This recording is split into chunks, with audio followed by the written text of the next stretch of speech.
ça Rosh Hashanah. C'est un jour où on retourne à l'état de la création de ton monde à toi personnel. Le jour où on Bezrat Hashem, on revient à l'état de fœtus, on monte dans la Kedusha et on ne descend pas de la Kedusha. Et vous savez pourquoi? Parce que tu ne sais pas quelle est la mitzvah unique qui te fera vivre les années qui viendront plus tard. Les Chachamim nous ont dit à Rosh Hashanah, n'oublie pas de comprendre que tout vient de lui. Et que c'est à toi de faire attention dans ta façon de te comporter. Je suis capable de reconnaître d'abord que j'ai eu tort dans mes slichot. Ensuite de laisser tomber la faute. De la regretter pour une fois, comme lui a dit le Baal Shem Tov. Ouais. Que quelqu'un vienne te raconter son histoire. D'arrêter de se juger les uns les autres. D'arrêter de se regarder par rapport à notre côté politique ou les kippotes que nous portons. Qu'on arrive, Bezrat Hashem, à être capable de s'asseoir, et c'est pas parce qu'il t'amène une Algérienne, comme fiancée, que tu vas commencer à la critiquer. Comment je peux être bien s'il y a des juifs qui ne mangent pas kasher? Comment je peux être bien s'il y a des juifs qui sont des goyotes? Comment je peux être bien si un juif souffre de son côté? C'est ça la hardout de Rosh Hashanah.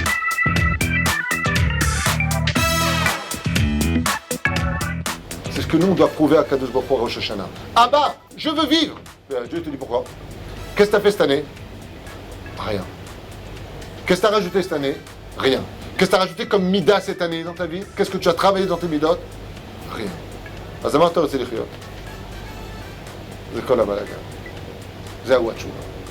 Comme par exemple de ne pas parler dans une bête à Knesset, qui font partie des sourim les plus graves de toute la Torah. Il faut savoir faire les négociations qu'il faut. Et c'est ça Rosh Hashanah. Faire la négociation du mariage entre le corps et l'âme. Et ça veut dire quoi, le Pisod? Ils sont marqués dans le livre de la vie. Ils sont marqués dans le livre où ils verront la vie qui est appelée Etzraim Hila Mahzikim Ba, c'est Hachem. C'est Dieu lui-même, Nipelana Beyad Hachem. Tandis que les Rechaim, Lonoflim Beyad Hachem. Ils n'iront pas dans les mains d'Hachem. Ils ne verront pas Hachem toute l'année en Kavana. Et ils ne tomberont pas sur Hachem s'ils meurent. Car à Rosh Hashanah, tout va être décidé.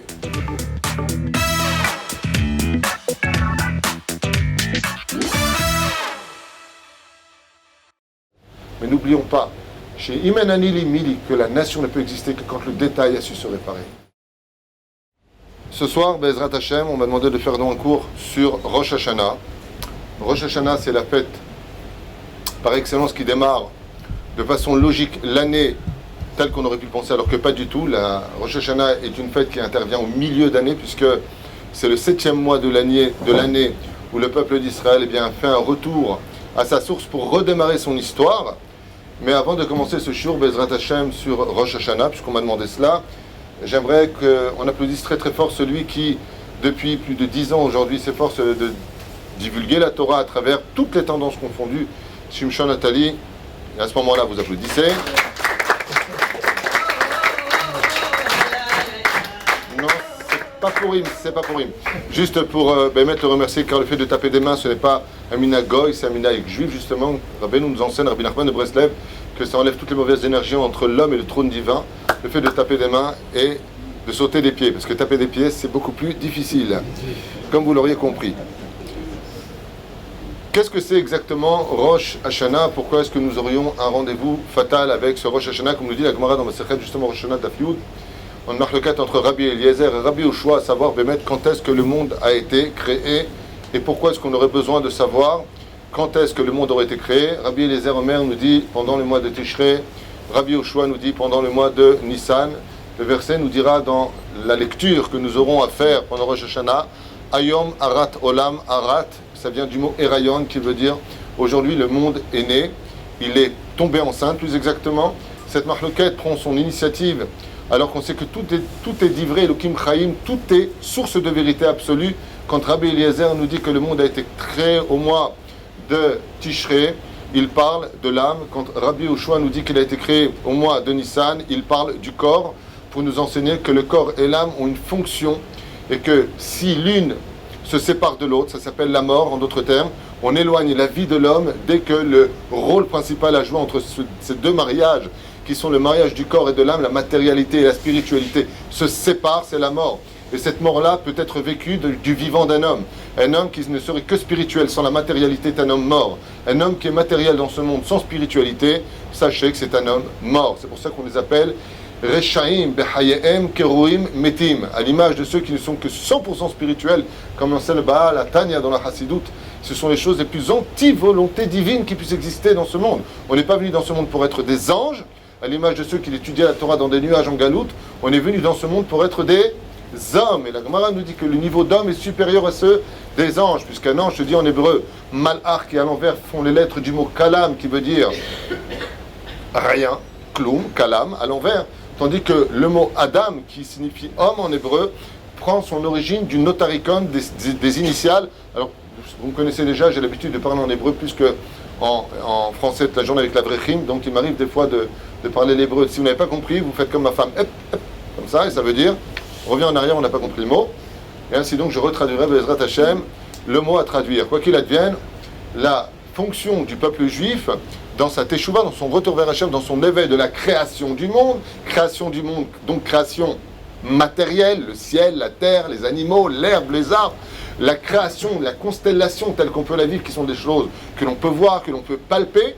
Et cette marloquette vient nous rappeler le tafkid, c'est-à-dire le rôle à jouer des enfants d'Israël, c'est de créer Bezrat Hashem, ve'asuli migdash, ve'shachanti betocham. Faites-moi un migdash qui soit fait d'or, et pas n'importe lequel, le plus beau trésor que vous ayez sur terre, avec du bois de shittim au milieu, et de l'or à l'intérieur, et de l'or à l'extérieur.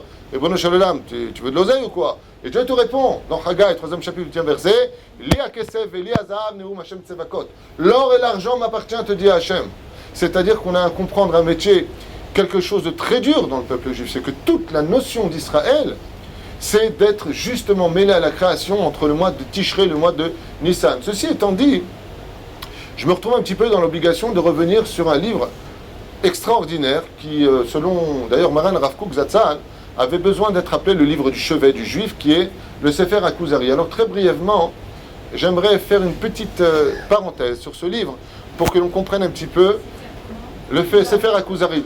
Rabbi Yehuda Halevi, Sefer HaKuzari. Alors, en 2 mots, je vous explique l'histoire du personnage, mais vraiment très rapidement.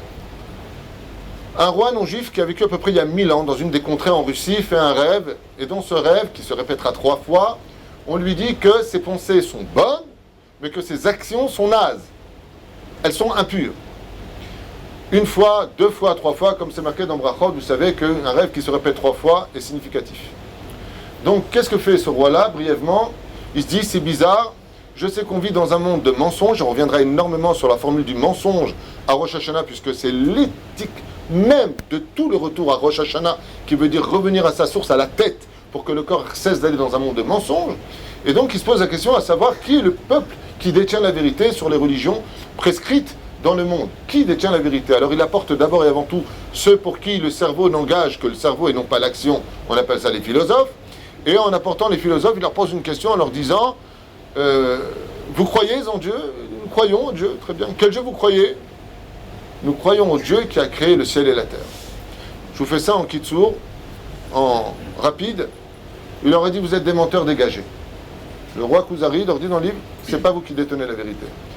Il appelle les chrétiens qui viennent, un peuple très nombreux. Je vous rappelle que pour les Hébreux, Rabbi Yehuda Halevi raconte dans son livre que le roi des Khazars n'acceptait pas l'idée que le peuple juif puisse être le peuple de la vérité, un peuple dispersé, passé par les pogroms, dissimé, nomade d'un pays à un autre. C'est pas possible que ce soit le peuple de Dieu. Donc pour lui, c'était même pas question de les inviter à cette réunion. Et donc il apporte les chrétiens, vous croyez en Dieu? Réponse, absolument. Nous croyons au Dieu qui créa le ciel et la terre. Il leur a dit Gedeb, parce qu'il avait un côté tunisien, Gedebim, Elkel, vous êtes tous des menteurs. Il les a dégagés. Il a appelé les Arabes, il leur a posé une question. Nous croyons au Dieu qui a créé le ciel et la terre, dégagez, vous êtes des menteurs. Il a appelé les bouddhistes, dégagez, vous êtes des menteurs. Et pourtant, la fête de Rosh Hashanah vient commémorer chez nous quelque chose d'essentiel. Arrête, nous rentrons dans la création du monde. Donc si à Rosh Hashanah nous fêtons la création du monde, pourquoi est-ce que les 4 dites religions, d'une certaine façon, auraient déplu dans leur réponse au roi des Khazars qui avait eu affaire à un ange qui lui a dit « Tes pensées sont pures, mais tes actions sont impures ». Eh bien, la première révélation à faire, c'est que il n'existe pas dans la Torah de jour anniversaire de la création du monde. Lo pachot velo yoter. Rosh Hashanah, sachez-le, je vous le dis dès maintenant, vous ne perdez pas de temps avec ça, n'est pas du tout le jour anniversaire de la création du monde, c'est le jour anniversaire, pour ceux qui ne savent pas encore, de la création de l'homme, tout simplement, car le monde a été créé le 25 du mois de Elul. D'ailleurs, Al-Pi Kabbalah, il sera bon vendredi soir d'allumer 5 bougies en plus, comme nous avons l'habitude de dire. Pourquoi 5 bougies contre les 5 livres de la Torah? Car il est marqué dans la création du monde 5 fois le mot Vayehi, or. Et il fut lumière. Ces 5 fois Vayehi lumière correspondent à Bereshit, Shemot, Vaikra, Bamidbar et Devarim. Donc Al-Pi Kabbalah, toutes les femmes, Bezrat Hashem, vous n'oublierez pas d'allumer ces 5 livres qui ont été éteints par la faute originelle dès vendredi soir, Bezrat Hashem, car ce seront les 5 jours qui nous mèneront à la fête de la création de l'homme, car la création du monde n'a aucune signification s'il n'y a pas la création de l'homme, d'une âme investie dans un corps. Bekitsour, le roi des Khazars, après avoir envoyé tout le monde, se résigne à inviter le juif spirituel de cette époque, qui n'est autre que Rabbi Yehuda Halevi, et il lui dit Tqali, Tqallo, Tqalla, en quel Dieu tu crois? Qu'est-ce que tu veux? Laisse tomber, c'est du yiddish. Il lui a dit en quel Dieu tu crois? Il lui a dit une réponse qui a fait tomber le roi des Khazars de son trône, qui s'est intéressé au judaïsme. Et grâce à cette réponse-là, il s'est converti, il a converti son peuple, et il a emmené tout son peuple vivre à Yerushalayim. Il a dit, je ne comprends pas, si vous êtes juif, le peuple élu, et que vous avez une terre, qu'est-ce que vous faites en galoute? Il lui a répondu, Rabbi Yehuda Halevi, tu m'as fait honte. Je n'ai pas de réponse à donner. Quelle est la réponse que lui a répondu Rabbi Yehuda Halevi? Il lui a dit, je crois au Dieu qui nous a fait sortir du pays d'Égypte. Et là, le roi des Khazars a dit, maintenant, je sais que toi, tu dis la vérité. Et mettre la mi-temps entre nous maintenant. Où est le problème de dire, je crois au Dieu qui a créé le ciel et la terre? Dieu n'a pas créé le ciel et la terre. Le fait de s'arrêter à la création du monde, pourquoi la Torah n'a pas du tout insisté qu'il y a un jour anniversaire? Même pas, on dit aujourd'hui, le Kaf Beilul Nivra Olam. Qu'est-ce qu'on va faire? On va faire un jour de Chol HaMoed. Pas du tout. Shum Davar, Rout Avor, Zeloma Adnien. Et pourquoi? Parce que la Torah a voulu nous faire comprendre que la Emouna du retour vers Akadosh Baruch Hu, le jour de Rosh Hashanah, ne sera jamais dépendante d'une situation où il n'y a pas de témoignage oculaire. Dieu a créé le ciel et la terre, c'est sûr, mais ça comporte 2 défauts au niveau de l'esprit humain. La première, qui a dit que c'est lui? Pourquoi pas le Big Bang? Pourquoi pas le hasard? Pourquoi pas une éponge? Pourquoi pas des extraterrestres? Premier plan.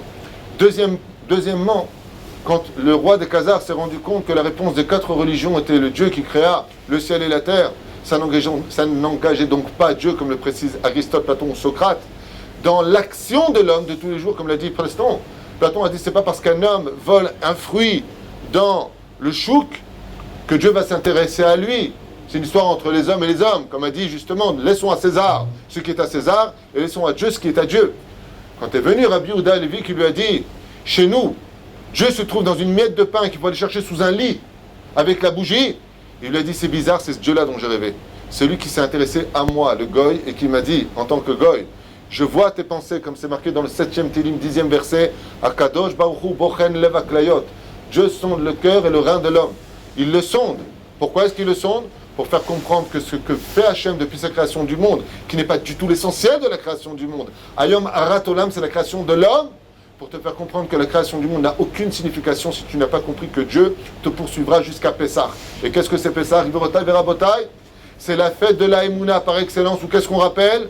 Les Ma'an Tesaperbi, Baozen Bincha ou Ben Bincha, les Macharkol Asher Talati Beretz Mitzraim, afin que tu comptes et racontes à l'oreille de tes enfants et tes petits-enfants ce que tu as vu de tes propres yeux, entendu de tes propres oreilles, dit à tes propres enfants. Vous étiez tous des témoins oculaires des 10 plaies d'Égypte, de la mer qui s'ouvrit en 12 ponts, du don de la Torah, et non pas d'un prophète qui a dit Ursule, qu'est-ce qu'il y a? Dieu m'a parlé. Ahlef. Non! On était 3 millions d'individus à voir de nos propres yeux. D'abord, mon cher Rabbeinu, panim el panim, Imachem. On ne demande pas aux Juifs de croire en quelque chose qui n'est pas rationnel. D'ailleurs, sachez-le, nous sommes la seule et unique religion, si on peut s'appeler religion, dont la Emouna est 100% cartésienne. Toutes les religions du monde, croyez en moi, vous serez sauvés. D'ailleurs, porte bien son nom. Croire en hébreu, ça veut dire ne pas être sûr. Ouais, en français, pardon. Mais croyez en moi et vous serez sauvés, c'est une question de j'y crois ou j'y crois pas. Dans le judaïsme, on ne te dit pas d'y croire si tu n'as pas de preuve.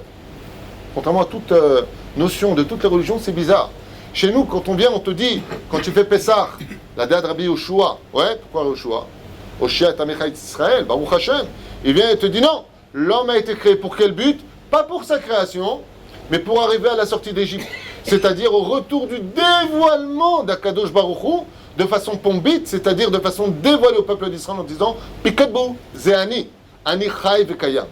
Alors si maintenant on a compris que Akadosh Baruch Hu s'intéressait à nous au niveau de la pensée, au niveau de la parole et au niveau de l'action, Keneged, Neshama, Ruach et Nefesh, dans le sens inverse, alors ce qui serait bon de comprendre, c'est ce que nous devons réparer quand on rentrera dans le monde de l'obscurité. Le monde de l'obscurité, c'est le monde dans lequel on se trouve, comme dit le Zohar HaKadosh, Alma Deshikra. On se trouve, Baruch Hashem, aujourd'hui dans un challenge qu'on appelle le monde de l'obscurité, le monde du mensonge. Le seul problème qu'on a, c'est que quand on marche dans l'obscurité, on a besoin de lumière. Le problème du Yetzer Hara, c'est-à-dire cette formation déformée de l'esprit de l'homme, qu'on appelle en hébreu Yetzer, formation Hara, mauvais, on a fait un cours sur les forces du mal et du bien, a pour mission de tromper l'homme à travers sa lumière à lui, en l'éloignant du bon côté des choses.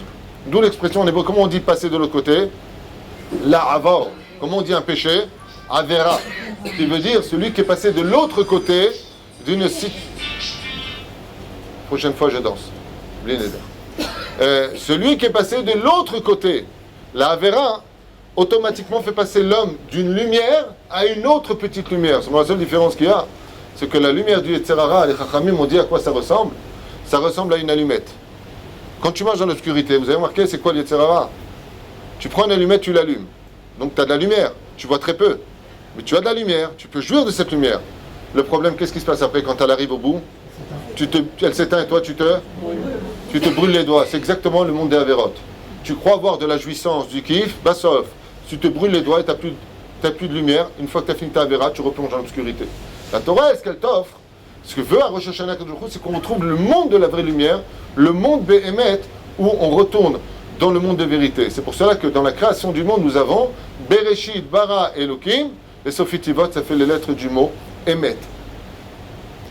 Asher, Bara, Elohim, Asot, Sofitivot, Emet.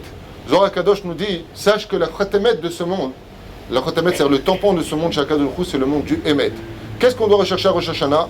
Le monde du Emet. Je ne sais pas si vous avez remarqué, derrière Hagav, mais dans toute la halachot du judaïsme, Baruch Hashem, il y a toujours ce que l'on appelle Bishat Atrak.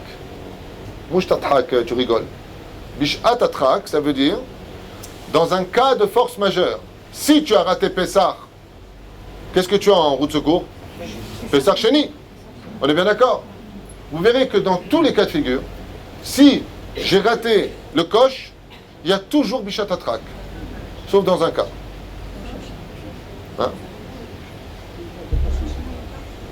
Rosh Hashanah, il n'y a pas, vous vous trompez, vous avez 51 jours de Rosh Hashanah. Et je vais aller plus loin que ça. Vous savez combien il y a de Rosh Hashanah dans l'année? 4.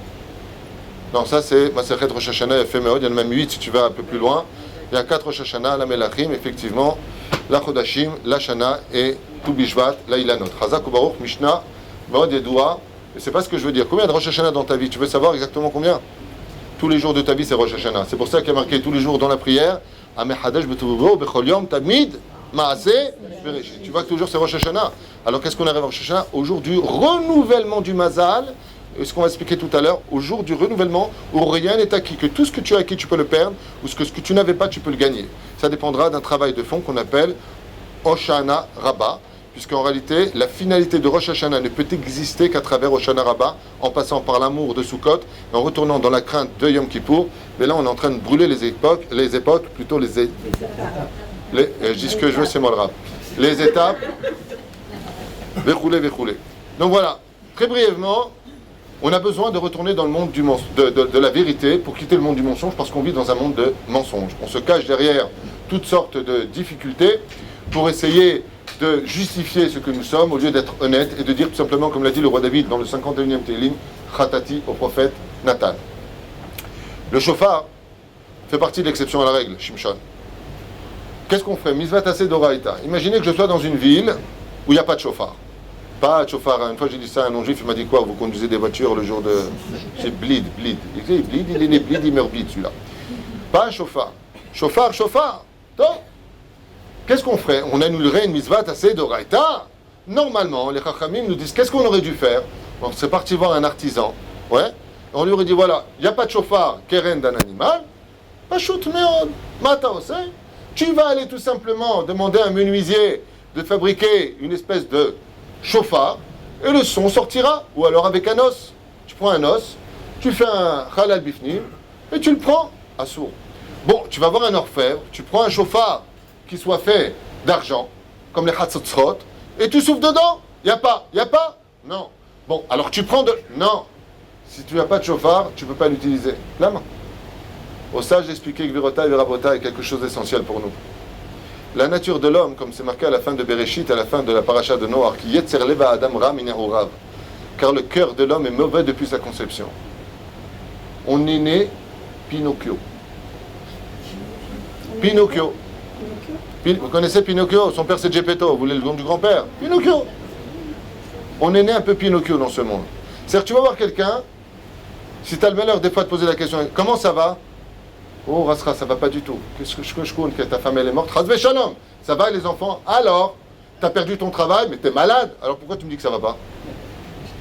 Non, parce que tu sais, l'autre, la dernière fois. Je te demande comment tu vas, tu me dis juste l'autre la dernière fois. Les femmes, c'est pire. Les femmes. Là, t'as jamais assez les femmes.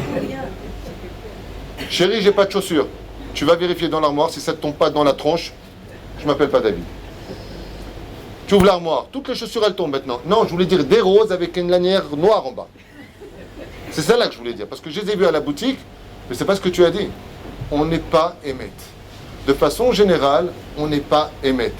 Et dire Kadosh Baruch Hu, le jour du jugement, tu veux venir avec ta voix à toi, comme toi, tu es tout le temps en train de te plaindre. Vous avez vu dans le désert, on a la manne, on a un Kadosh Baruch Hu, on peut bronzer sans bouger.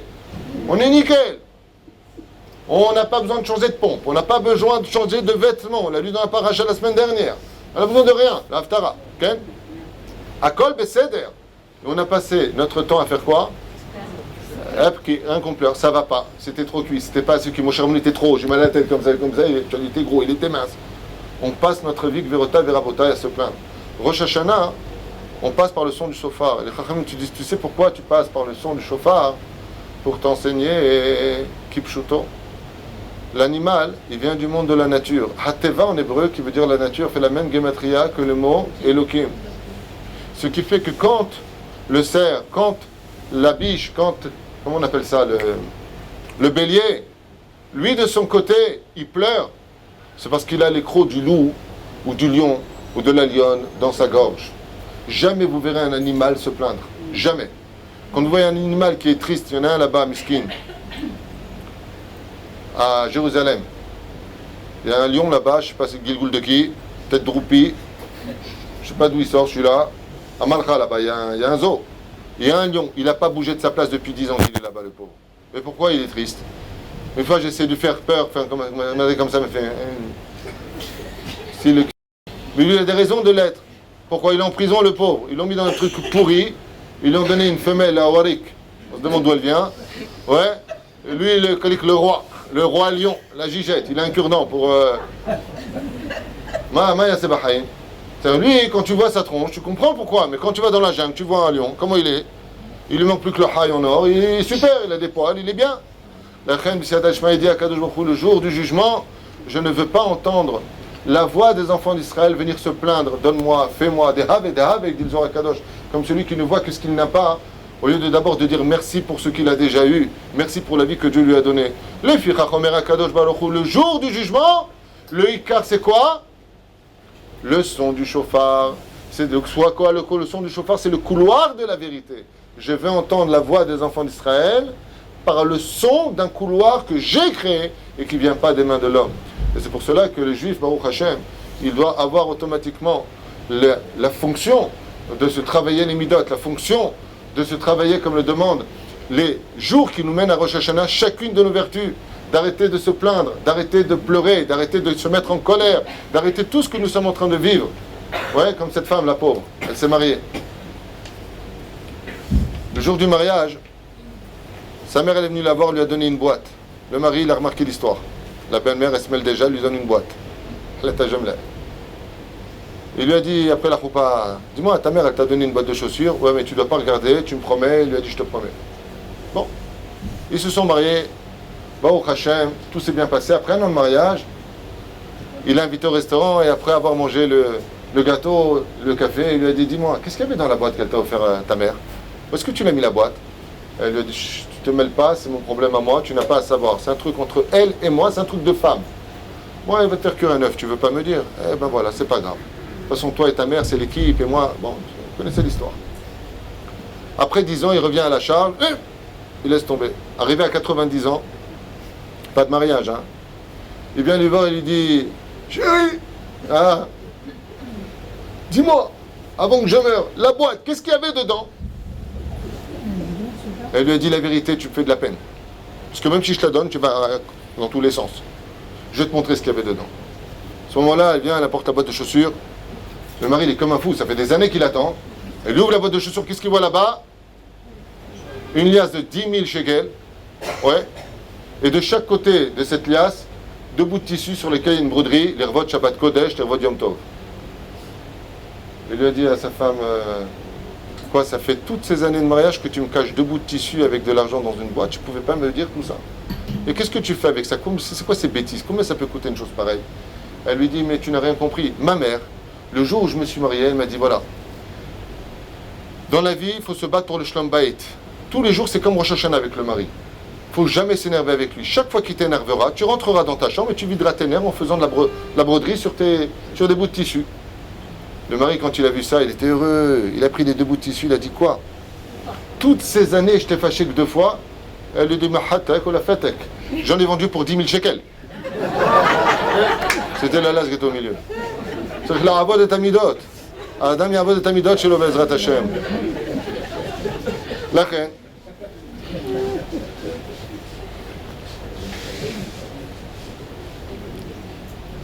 Akadosh Baruch Hu Shtabar V'Talei Shmo La'ad. Il demande à la personne de revenir à la source tous les ans. Ke'ilu Arshan Nivra Olam. Ke'ilu maintenant le monde vient d'être créé. Et pour cela, nous avons un tafkid à faire, un rôle à jouer. C'est celle de comprendre le but de notre existence. Quand on veut rentrer dans Rosh Hashanah, arriver à Yom Kippour, préparer à cela, il faut comprendre, Bémet, qu'est-ce que Dieu il attend de nous. La Torah nous l'a répété à maintes et maintes reprises depuis les quelques parachutes que nous avons passés. Pen tishkach et kol hadevarim asher.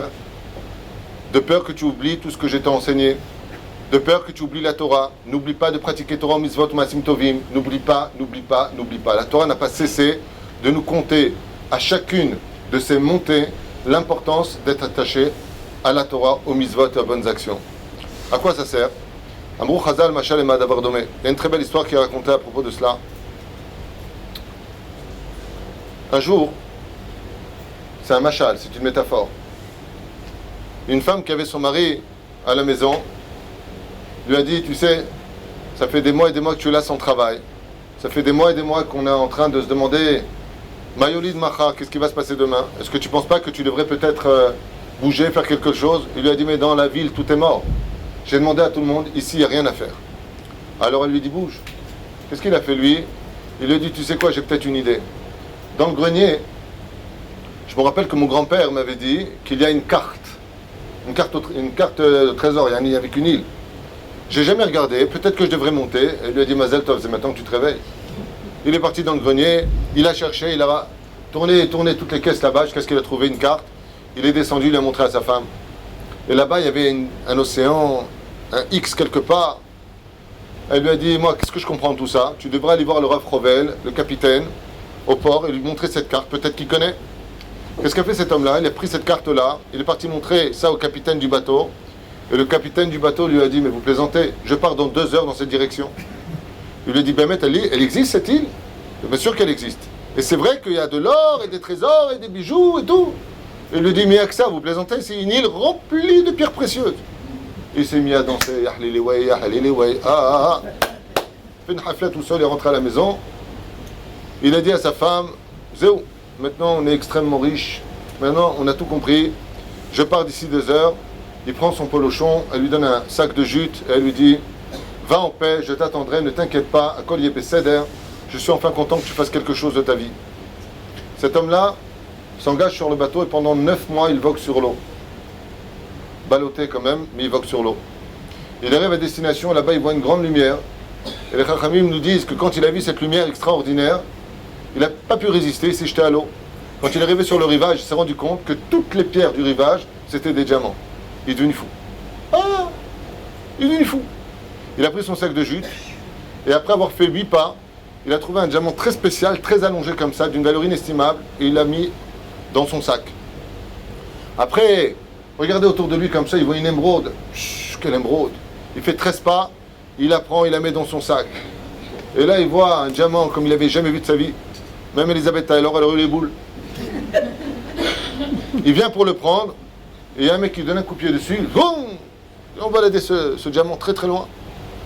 Et il lui a dit, qu'est-ce que tu es en train de faire? Il dit, pourquoi tu m'as acheté ce diamant? Il est unique. Il lui dit, Ahmar, tu vois pas que toute l'île est remplie de diamants? Qu'est-ce que tu es en train de ramasser, des cailloux? Il regarde comme ça autour de lui, il voit les montagnes sont faites d'or, il voit que les branches sont faites d'argent. Il dit, oh, mais c'est vrai, je suis bête, alors comment on fait pour gagner sa vie ici? Il lui a dit, pas chaud tout le monde. Ici, il faut planter des pommes de terre et vendre des frites. Et il a dit, après je deviens riche. Je lui ai dit, comment tu vas devenir riche? Le capitaine dit, attends. Je sais pas où tu vas aller toi, mais sache une chose. 30 jours, voire 40 jours avant le départ, je sonne 2 fois. Ouais, pour dire reviens au bateau car on retourne en arrière. Il lui a dit très bien. Et voilà que cet homme-là, il s'est mis à vendre pendant des années et des années, espérant gagner, Baruch Hashem, le maximum de pommes de terre. Et voilà que, juste au moment où il pense arriver au summum de la réussite, il entend 2 fois le son de la sirène du bateau qui le rappelle. Et à ce moment-là, hyper heureux de retrouver sa femme et ses enfants, il prend toutes les belles pommes de terre qu'il avait sur l'établi, met tout dans son sac de jute, ferme bien, il rajoute même une petite pomme de terre pour être sûr qu'il n'y ait pas de vide. Et il se engage sur le bateau. Quand il arrive sur le bateau, hyper heureux, il a hâte de voir sa femme, seulement pour le retour, il met 11 mois, voire 12 mois pour arriver à destination. Et voilà qu'il a déposé son sac de trésor au fond de la cale, hyper heureux, sa femme, Juanita, lui, Kapara, Neshama, Nishmati, Kapruni, Zvouvi, c'est pas romantique. L'homme échané, il est comme un fou de la revoir. Alors elle lui dit, comment ça va mon chéri? Où est l'oseille? Il dit, l'oseille, c'est ce que je t'ai ramené. Où il est? Dans la cage, j'ai caché. Où il est? Et quand elle descend en bas, demandez aux femmes dans la cuisine, qu'est-ce qui pue le plus au monde? Quand les pommes de terre pourrissent, c'est pire qu'un rat mort. C'est vrai ou c'est faux? Ça germe, c'est poilu, c'est un mutant s'il est poilu, mais bon.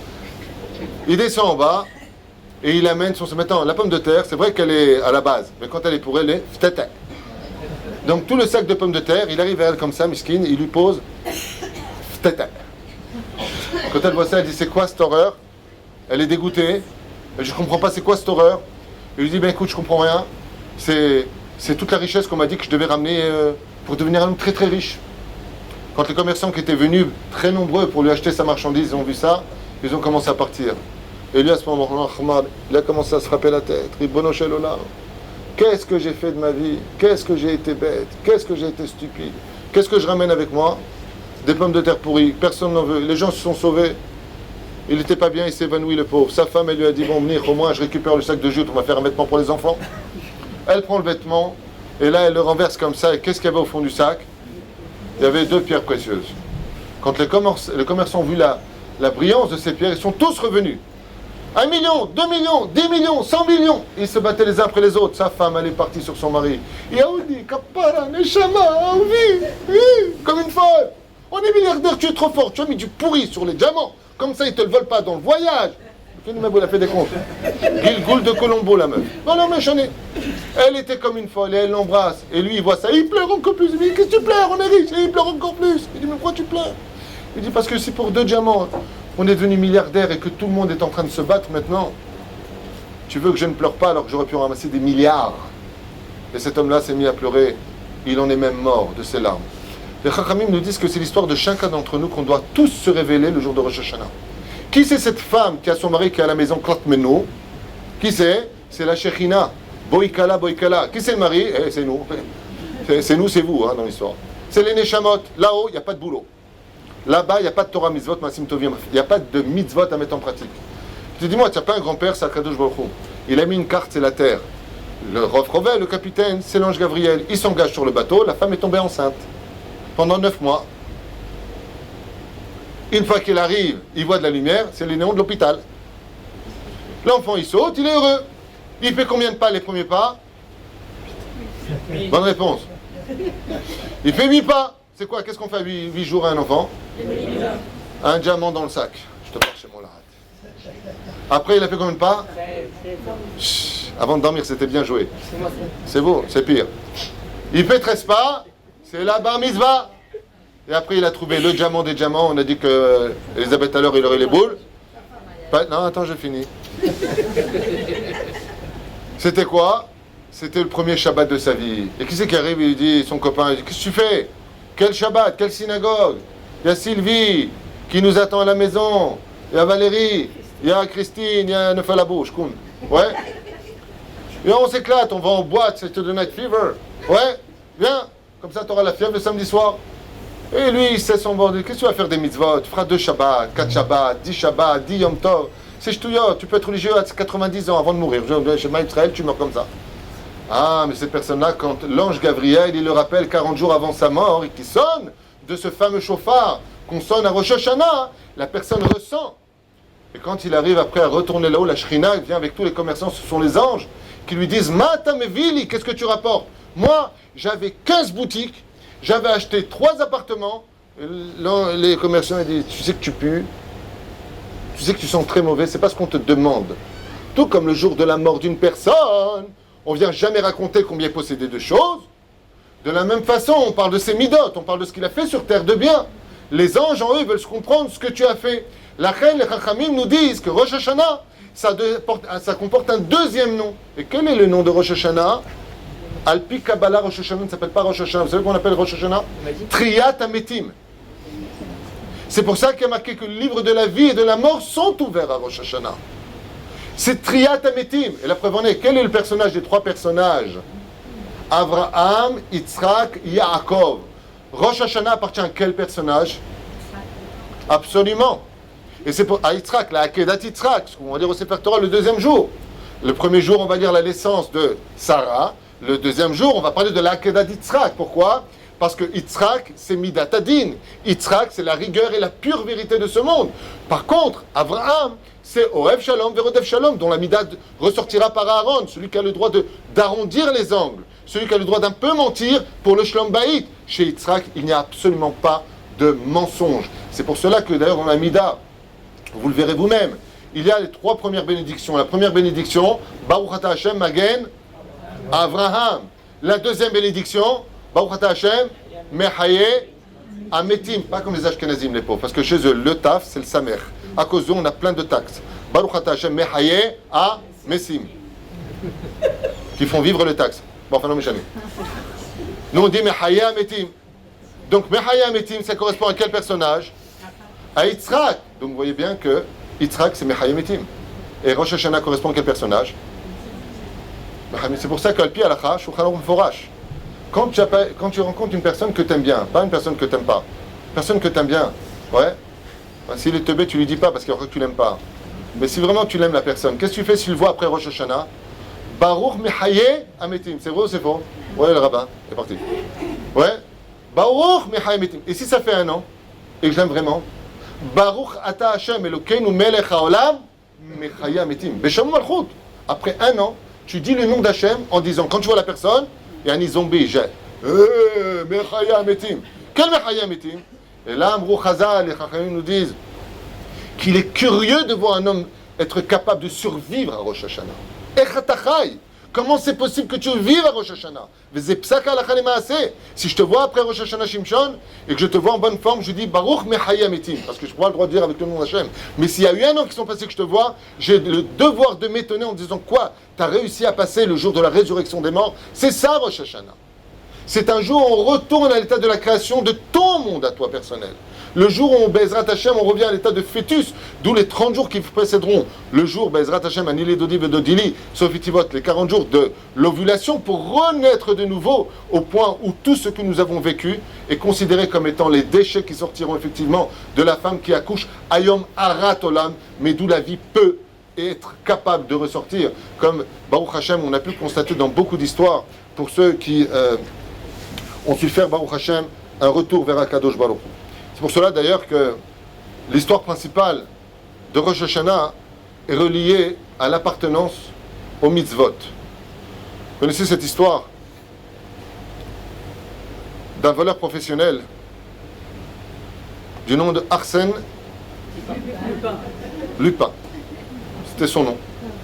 Et celui-là, il avait une force. Il t'ouvre un coffre-fort en 2 secondes. Le roi, qu'est-ce qu'il a fait? Il a décidé de mettre un stop à ce voleur. Pourquoi? Il a réussi à voler l'État. Et l'État, tant que tu ne le voles pas lui, il ne bouge pas trop. Tu lui as volé, Narplon. Il t'envoie l'artillerie. Top. Quand il est arrivé comme ça maintenant pour être jugé, le roi il a dit il faut qu'il serve d'exemple. Il a touché aux caisses de l'État. Ce sera la pendaison, et pas n'importe laquelle, en public. Top. On l'amène pour être pendu comme ça, on amène tous les dignitaires, les ministres, pour que tout le monde en parle, la presse. Et voilà que, vous savez que quand on va mourir, il y a toujours la dernière volonté. Et le bourreau vient vers lui, il lui dit vous avez une dernière volonté? Il a dit je voudrais des fraises. Il lui dit mais c'est pas la saison, il a dit je suis pas pressé. Non, il a dit une dernière volonté, il a dit voilà je voudrais un violon. Vous avez un violon? Alors il a dit un violon? Vous voulez un violon? Je veux un violon. Avant de mourir, vous voulez un violon? Bon. Le roi il a dit dépêchez-vous, apportez-lui un violon. Et celui-là, il a commencé à jouer. Et à jouer. C'était le maestro des maestros de tous les maestros de l'histoire de l'humanité. Le roi, il avait les larmes. Les ministres, ils pleuraient. Tout le monde pleurait. Les journalistes étaient comme des fous. Quand il a fini maintenant, tout le monde applaudit. Le roi s'est levé. Le bourreau est venu l'embrasser. Maintenant, le bourreau, il lui met la corde autour du cou. Il lui regarde le roi comme ça. Le ministre, il dit au roi, mais on ne peut pas tuer un tel chef-d'œuvre. On ne peut pas condamner un homme à mourir quand on sait aussi bien jouer du violon. C'est impossible. Alors il lui a enlevé la corde autour du cou. Et il lui a dit, bon, tu recommences plus, hein? Recommence plus. L'année d'après, il s'est fait arrêter pour vol. Toute l'année, il a volé. Et là, il y avait encore beaucoup plus de monde. Les cousins, les cousines sont venus. Tout le monde est venu de côté. Il dit, la dernière volonté, un violon. Et il était là. Il a commencé à jouer. Et tout le monde. Et comme des fous. T'as vu, je t'avais dit. Et d'année en année, ça se passait comme ça, jusqu'à arriver à tout le royaume était présent pour la pendaison. Et chacun lui apportait un violon cadeau, fais-moi des autographes. On avait oublié Bichlal, le vol de sa vie. Donc, jusqu'au jour où celui-là, le pauvre, une année, alors qu'il était en train de faire un casse, sa femme l'a appelé, il a pris son portable, il s'est pris la tête, il a laissé ses doigts dans le coffre-fort et ça lui a brisé les doigts. J'aime bien, il y a une femme qui parle le pauvre. Qu'est-ce qui s'est passé pour lui? Dernière volonté, maintenant il est venu comment? Il est venu comme ça, lui, avec sa main. Ah oui, hein? Il regarde sa femme sur le côté, c'est à cause d'elle, au téléphone. J'apporterai du lait pour les gosses. Et quel du lait? Je suis en train de faire un casse. Bon. Résultat des courses, qu'est-ce qu'il a fait? Il a demandé un verre d'eau, il a bu son verre d'eau, on l'a pendu, il est mort. Les Chachamim nous disent, c'est l'histoire principale de tout Rosh Hashanah. Quand vient le jour du jugement, à Kadosh Baruch Hu, il voit l'homme de ce qu'il a fait de sa vie. Là, il n'a pas été honnête, là, il a arnaqué sur le téléphone, là, il a parlé mal avec sa femme, là, il a dit des gros mots, là. Hayav mita. Ouais. Seulement, il y a une mitzvah qui se met à chanter devant Dieu. C'est la mitzvah que cet homme aime le plus et fait le mieux de tout ce qu'il sait faire. Ça peut être quand il sort de la maison, comment il embrasse sa mezouza. Ça peut être une famille qui l'aide de façon hebdomadaire. Ça peut être n'importe quelle chose. C'est un homme qui a l'habitude de sourire à tout le monde, de dire bonjour, de donner du bonheur. Cet ange-là se met à chanter comme un violon devant Hachem. Et Akadosh Baruch Hu, il dit à l'ange de la mort, il dit comment est-ce qu'on peut condamner un homme qui a un ange qui chante aussi bien que ce violon que j'entends à mes oreilles? La reine, quand on commence, Bezrat Hachem, à rentrer dans le mode de Torah, Mitzvot Masim Tovim, les Parshanim nous ont dit, faites attention, comme c'est marqué, Olim Bakdusha Velo Yordim. On monte dans la Kedusha et on ne descend pas de la Kedusha. Et vous savez pourquoi? Parce que tu ne sais pas quelle est la mitzvah unique qui te fera vivre les années qui viendront plus tard. Veza Inyan, quand on parle ici, Siyata Dishmaya, du violon. De l'autre côté, les mitzvot ont un autre attrait pour Rosh Hashanah. C'est une histoire qui s'est passée il y a une dizaine d'années à Yerushalayim, Tibane Betikonen, Bimera Biamenu Amen. Alors qu'une femme était en train de travailler dans sa boutique, on lui annonce que professeur de l'hôpital Adassan Karem, on lui annonce que son fils de 2 ans et demi s'est noyé au fond de la piscine. Alors je explique ce qui s'est passé. Le père était avec son ami Et le petit est tombé dans l'eau, le père n'a pas fait attention. Après 3 minutes, il s'est rendu compte que le petit n'était pas là. Il a eu très peur. Quand il a regardé au fond de la piscine, le petit était noyé au fond. Le père a plongé, il a pris son fils de 2 ans et demi, il l'a emmené à l'hôpital, en urgence. Et effondré de larmes et ne pouvant l'annoncer à sa femme, c'est le professeur de Hadassah Karem qui s'en est occupé. Il lui a dit voilà, on a récupéré votre enfant, on a essayé de lui faire tout ce l'ahya, c'est-à-dire le refaire vivre, on n'a pas réussi. Il est dans un état de plante, et même s'il revenait à la vie, toute sa vie il serait sur un lit sans plus jamais bouger, avec un système artificiel de respiration. La femme, contre toute attente, est restée très calme. Elle lui a dit d'accord, mais il est où là mon fils? Alors le professeur lui a dit il est en réanimation, enfin il n'est pas en réanimation, il est dans la chambre avec quelques médecins. Mais sachez que sa situation est grave et que vous devez vous attendre ou à la mort ou au maximum à une plante. Venez calmement, on vous attend. Cette femme-là s'est mise à crier au téléphone d'une grande colère. Elle lui a dit une phrase. Et cette phrase a été terrible dans les oreilles du professeur. Ani nishba'at lecha beshem Elokim. Je te jure sur le nom de Dieu que mon fils non seulement vivra, mais qu'il sera parfait et shalem. Et il lui a raccroché au nez. Le professeur, quand il a entendu ça, il a dit qu'est-ce que peut dire d'autre une mère, la pauvre? Elle perd la tête, elle a perdu un fils qui est pire au monde que de perdre un enfant. La femme, le temps qu'elle prenne sa voiture du parking de son travail pour arriver à l'hôpital, dès qu'elle rentre à l'hôpital, chacun la regarde et dit c'est vous la mère? C'est vous la mère? Soumez chez moi. La femme avance d'un pas sûr. Et qu'elle voit au bout du couloir? Le professeur. Il était rivert, blanc, comme un cachet d'aspirine. Et il lui a dit c'est vous la mère? Elle lui a dit c'est vous le professeur? Où est mon fils, monsieur? Écoutez, je ne sais pas ce que vous avez fait, je ne sais pas qui vous êtes, je ne sais pas ce qui s'est passé. Votre fils maintenant est en salle de réanimation, un miracle total, il est avec tous les docteurs, tout le monde est dans la chambre. Juste avant d'aller le voir, expliquez-moi, qu'est-ce que vous avez fait? On a besoin de comprendre, ce n'est pas naturel. Le petit a craché toute l'eau qu'il avait, il est revenu à la vie, impossible. Son cerveau a dû être endommagé, il n'est plus endommagé. Qu'est-ce que vous avez fait? Elle lui, je vous dis exactement ce que j'ai fait. Parce que vous avez juré, c'est une femme religieuse. Elle lui dit, vous savez ce que je fais moi de ma journée? Je travaille du matin au soir. Quand je rentre le soir à la maison, je prépare à manger pour mon mari, j'arrange la maison, et ensuite, vers les 20h, je vais au mikvé. Tous les soirs. Je suis balanite. Je vérifie la pureté familiale. Ça fait 18 ans que j'attends d'avoir un enfant. Ça fait 18 ans que je suis balanite.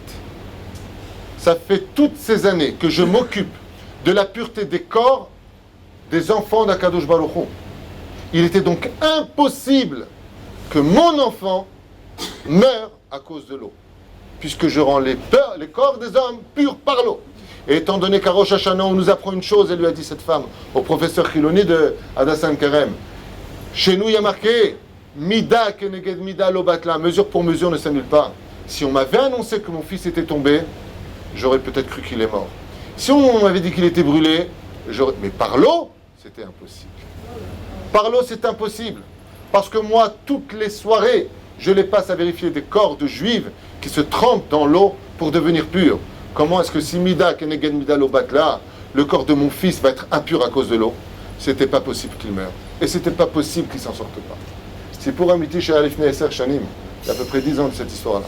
La reine, qu'est-ce qu'il veut maintenant? Akadosh Baruch Hu Ishtabar Shemo Lahad. À la veille de Rosh Hashanah, il veut que le peuple d'Israël revienne à sa source. Pourquoi? Pour qu'on soit les gagnants de notre histoire. Comme tu auras jugé, comme tu auras demandé pardon, comme tu te seras battu pour le shalom, comme les gens pensent souvent que tout est tout le biais du hasard. Pourquoi les choses se sont passées comme ça? J'en ai marre. Ta mère elle est chez moi, ton père il est chez moi. Akadosh Hu Menaseh Otra. Akadosh Hu il t'essaie dans la vie. La reine, les Chachamim nous ont dit à Rosh Hashanah, n'oublie pas de comprendre que tout vient de lui. Et que c'est à toi de faire attention dans ta façon de te comporter, car en réalité, toutes ces années que cette femme a passées, au lieu d'être à la maison, de se reposer de son labeur de la journée, c'était pour sauver Chai Shanim, Gematria Chai, qui veut dire la vie. Donner la vie à un enfant qui a été placé, Lo alim velo alechem, entre la vie et la mort, comme on le voit aujourd'hui à Rosh Hashanah. La reine Bisiata d'Ishmaya, même si les gens aujourd'hui sont passés par l'ignorance de la Torah, par l'ignorance de la gravité de la vulgarité, par l'ignorance de la Vodazara, comme on raconte à l'époque du Baal Shem Tov Zatzal, Rabbi Israël ben Eliezer, l'Achir Tzadik Kadosh Ivracha Baal Hasidut, raconte de lui qu'il avait un scribe. Vous connaissez l'histoire du scribe du Baal Shem Tov? Tu ne connais pas? Tant pis pour toi. Le Baal Shem Tov, il avait un scribe. Le scribe, c'est celui qui écrit les lettres, les livres. Là. Parce qu'il a fait, il le marque. C'est un rapporteur. Mais c'est un rapporteur caché. Baruch Hashem. Quand le Baal Shem Tov est arrivé à la fin de sa vie, le scribe il est parti le voir, il lui a dit: Kvod Arav, vous m'avez adopté depuis l'âge de mes 9 ans. Vous avez été pour moi non seulement mon Rav et mon père. Tout ce que j'ai mangé, tout ce que j'ai bu, là où j'ai dormi, dans toutes les auberges où on s'est arrêté, c'est parce que vous étiez là. Mais si demain vous partez, moi, qu'est-ce que je vais devenir? Le Baal Shem Tov lui a dit: c'est très simple. À ma mort, ce que tu vas faire, tu vendras pour 2 roubles des histoires du Baal Shem Tov. Comme dit Rabbi Nachman de Breslev, Zechat Tzadik Kadosh Ivracha, il dit qu'un des meilleurs moyens pour amener le juif à la Emouna, c'est de lire les biographies des Talmidei Chachamim. Et le Baal Shem Tov, il lui a dit: partout où tu iras, tu fais le bleed comme ça. Oyez, oyez, je vends des histoires du Baal Shem Tov. Tov, c'est le Baal Shem Tov. Inema, Tov ou Manaïm. Effectivement, après la mort du Baal Shem Tov, le scribe, fatigué par l'âge aussi, allait de village en village, de ville en ville, et il vendait des histoires du Baal Shem Tov.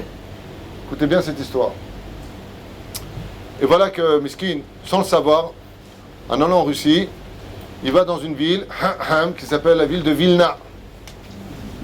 Et là-bas, il n'y a pas de chassidim, il y a des mitnagdim, les anti-chassidiques, ceux qui n'ont pas la même shkafa, les descendants du Gaon de Vilna. Et lui, maintenant, c'est un élève du Baal Shem Tov. Et là-bas, il dit: oyez, oyez, c'était vendredi matin, je vends des histoires du Baal Shem Tov. Il y en a qui disent: tais-toi, qu'est-ce que tu racontes du Baal Shem Tov? Tais-toi, tu veux mourir ou quoi? T'es ouf! Non, ils étaient un peu bizarres. Ouais. Et il lui a dit: t'es ouf! C'est Baal Shem Tov, je cut. Tu vois le Baal Shem Tov. Il dit: non, je vends des histoires de Baal. Il dit: tu vendras rien. Il dit: je sais, ça fait 2 heures que je tourne depuis ce matin pour gagner 4 roubles pour savoir où je passe le Shabbat. Personne ne veut m'asser l'histoire de Baal Shem Tov. Il s'est mis à pleurer. Qu'est-ce qu'il a fait à la fin? Fatigué, il s'est assis sur des marches d'un katsav, d'un boucher. Il a posé son sac comme ça, et il s'est mis à pleurer, fatigué. Et il lui a dit: qu'est-ce qu'il y a? Pourquoi tu pleures? Il dit: Shabbat va rentrer. Et dans cette ville, il n'y en a pas un qui veut écouter l'histoire du Baal Shem Tov. C'est normal, c'est à Vilna. Tu n'as rien à écouter ici. Ici, c'est les mitnagdim. Mais par contre, dans ton malheur, tu as une chance inouïe. Tu vas devenir l'homme le plus riche du monde. Il lui dit: Ahlef. Il lui a dit: c'est très simple. Tu vois cette route-là qui continue vers la ville? Si tu cours et que tu arrives avant Shabbat, en haut de cette montagne se cache un très grand tzaddik qui a une yeshiva de chassidim. Il a plus de 400 élèves. Et lui, il te paiera une mine d'or pour une histoire du Baal Shem Tov. Wof, fond de l'humanité. Bon, c'est pas ce qu'il a dit, mais c'est ce qu'il a senti. Quand il a vu ça, il s'est mis à courir. Il a regardé l'heure, il a vu qu'il pouvait arriver avant l'heure, et il arrive devant une yeshiva, Haval al-Azman, va la Dibor, va la masser. Koulou Kezor Arakia. Apparemment, le Rosh Yeshiva était très très riche. Il tape à la porte s'ouvre, et qui c'est qui l'accueille? Wahad Champignon, tout maigre. Ashkenaz, c'est normal, tout maigre. Ouais. Shtraimel blanc. Shtraimel blanc. Shtraimel tout maigre, ça fait un champignon, mais un kadosh. Champignon kadosh. Il est là, Baruch Hashem. Mashlomchem, mais il faut que Vodo, il lui dit: moi, je viens de très loin, je suis fatigué, je vends des histoires du Baal Shem Tov. Kapara Alecha, il a pris dans les bras. Chez moi, ils sont tous tunisiens. Il a pris dans les bras, il a embrassé. Rentre, beau, Baruch Hashem. Il l'a emmené au mikvé, il lui a donné un shtraimel blanc aussi. Il lui a donné un dingot blanc, des pompes blanches. Ils ont fini au compte-tige. Bekitsour. Ils arrivent maintenant à la bête à Knesset. Et là, ils commencent à chanter. C'est très beau, les Chadoudi Ashkenaz est magnifique. Et il est long, et il est magnifique. Hein, c'est vrai que c'est très beau. Hein. Et donc, ils ont chanté. Et voilà qu'à la fin, il dit: maintenant on va les manger. Alors par contre là c'était pas la même chose, c'était du gefilte fish avec la rondelle de carottes dessus. Pour un sfarad, la bracha première c'est quoi? Shema Israël. Et la dernière, Mechayam Etim. Top. Le gefilte fish, il m'a dit: je lui ai dit: c'est quoi cette face que tu m'as donnée une fois, un copain? Il m'a dit: c'est de la carpe. C'était un truc plat comme ça. Bon, non mais chané. Bekitsour. Je me rappelle jusqu'à maintenant du goût. Bekitsour. À la fin, le Rav, il se lève comme ça devant ses 400 élèves. Il dit: vous savez pas qui on a ici? Et lui dit: ouais.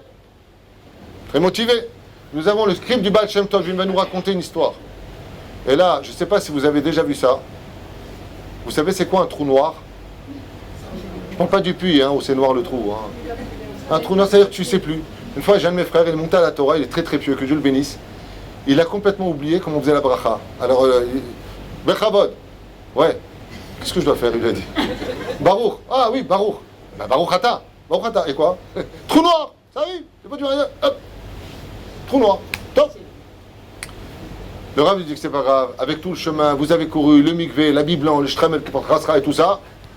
C'est normal. Allez vous reposer. Nous, on donne une belle chambre comme ça. Demain matin, pour la Souda Shnija, vous nous ferez une belle histoire. Glouta et Rabotin, on fait ça à Kitsour. Même topo. Trou noir. Souda Shlishit.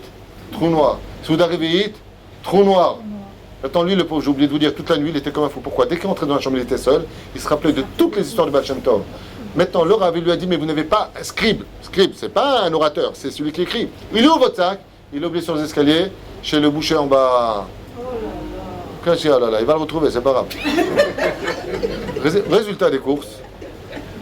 Le Rav lui a dit, écoutez, vous n'êtes pas monté pour rien. Rien que de savoir que vous avez fréquenté le maître des maîtres de la Hassidoute, sachez que je vous laisserai partir avec de l'argent dimanche matin, demain matin, et vous pourrez partir. Il lui a dit très bien, je suis vraiment désolé. Vraiment, il n'était pas bien. Il y avait de quoi, hein, ceci étant dit. Et au moment où il accompagne à la porte, il lui met une petite somme d'argent comme ça. Et il lui dit, mais c'est dommage, vous m'aurez raconté une histoire du Baal Shem Tov. Ce n'est pas des pièces d'argent que vous aurez eues, c'est des pièces d'or. Il dit, oui, mais le problème, c'est que j'ai ma indique. Alors il ferme la porte sur lui. Et au moment où il vient fermer la porte, ça bloque. Pourquoi? Parce qu'il a mis son pied. Le scribe, il dit, j'ai une histoire à vous raconter. J'en ai une qui vient d'apparaître dans mon esprit. Ah. Non, c'est lui qui s'est assis bien, c'est vous asseyez bien, c'est lui qui s'est assis bien. Donc il s'est assis comme ça, il lui dit, vas-y, raconte-moi. Je vais t'expliquer ce que c'est ça. Takship. Le Baal Shem Tov, à l'âge de mes 9 ans, m'a ramassé, il m'a trouvé. Il m'a élevé dans le monde de la Torah. Et le Baal Shem Tov avait l'habitude, pour sa première mission, il raconte, j'avais 9 ans, j'étais près de lui, et il avait l'habitude de voyager avec un cocher qui était goy. Il a frappé une seule fois les chevaux, il lâchait les rênes, il se retournait, les chevaux partaient à une vitesse lumière, on ne sait pas où. Maintenant, moi j'étais dans le carrosse avec le Sefer Torah du Baal Shem Tov, et ses 10 élèves, ils ne partaient jamais sans minyan. Top, jusque-là, ça va. On arriva comme ça dans un village, ouais, et à ce moment-là, il me dit, Yallah, mon fils, tu vas descendre, tu vas annoncer dans ce village de juifs que le Baal Shem Tov est arrivé, que tout le monde doit sortir pour l'accueillir. Et là, lui, il sort dehors, ouais, vous devez sortir, le Baal Shem Tov est là, le maître d'Israël est là, sortez, sortez pour l'accueillir. Personne ne lui répond, il y a une petite dame qui ouvre la fenêtre et qui lui dit, mais tu es fou, sauf toi, le cardinal arrive avec tous ses soldats pour nous convertir au christianisme. Quand il a entendu ça, il n'a pas demandé sa monnaie, le mec. Hein. Chut, hasard. Il a dit, Vodara, faut se barrer, parce que le cardinal, il arrive avec tous ses soldats, ils vont les convertir, donc nous, on est petits, faut qu'on parte. Le Baal Shem Tov, il a dit, tu diras aux Juifs qui n'aient peur de rien du tout, tu leur demandes de sortir pour accueillir la Torah qui est en moi, le Baal Shem Tov. Mais au moment où il sort, qui c'est qui arrive, le cardinal avec ses soldats, lui, il se met avec le public, tout le monde sort, enchaîné, frappé, humilié, traîné à même le sol, devant le cardinal qui fait placer une croix en or en plein milieu de la place du village et qui ordonne aux Juifs d'embrasser la croix et de se convertir sous peine de mourir égorgé. Okay? Par Daesh, c'était par l'autre. Non, top. Le Baal Shem Tov, quand il voit ça, il dit toujours à son scribe qui avait 9 ans, il lui dit, écoute, tu vas aller voir le cardinal, le cardinal, ouais, et tu vas lui dire qu'il arrête de faire du mal aux Juifs, qu'il rentre dans son carrosse avec ses soldats et qu'il s'en aille. Le scribe lui a répondu, moi? Juste moi, moi? Il a dit, toi? Bekitour, je fais ça en Kitour, on passe les étapes, il est parti voir le cardinal, il lui a dit, voilà, c'est pas moi qui vous parle, c'est mon Rav, le Baal Shem Tov, il m'a dit de vous dire d'arrêter de persécuter les Juifs et d'arrêter de leur faire du mal. Comme réponse, l'enfant, raconte le scribe, il a reçu une gifle énorme, tellement forte qu'il a volé à 3 mètres et qu'il s'est explosé par terre. Le Baal Shem Tov, en observant la scène par son carrosse, est descendu du carrosse, est arrivé devant le cardinal, et lui a mis une gifle tellement forte qu'il a fait tomber le cardinal à ses pieds. Les soldats n'ont pas bougé. Et le Baal Shem Tov a attrapé ce cardinal, l'a levé jusqu'à lui, lui a dit, jusqu'à quand tu vas persécuter tes frères? Quand le cardinal a entendu ça, il a levé la main en disant, soldats, ne vous mêlez pas. Il lui a dit, vous pouvez me répéter ce que vous avez dit? Il lui a dit, jusqu'à quand tu vas persécuter tes frères? Après, ils se sont levés, ils ont fait quelques pas, et ils sont rentrés dans une maison. Donc l'autre, il écoute, et il dit alors, il dit, ils ont fermé la porte, Et le Baal Shem Tov m'a empêché de rentrer dedans. Et il lui dit alors, il lui dit ben, the end. Il dit voilà, moi j'aurais été le Rav, j'aurais dit donne-moi les pièces d'argent, je te mets des cailloux dedans. C'est ce que c'était en train de me raconter comme histoire.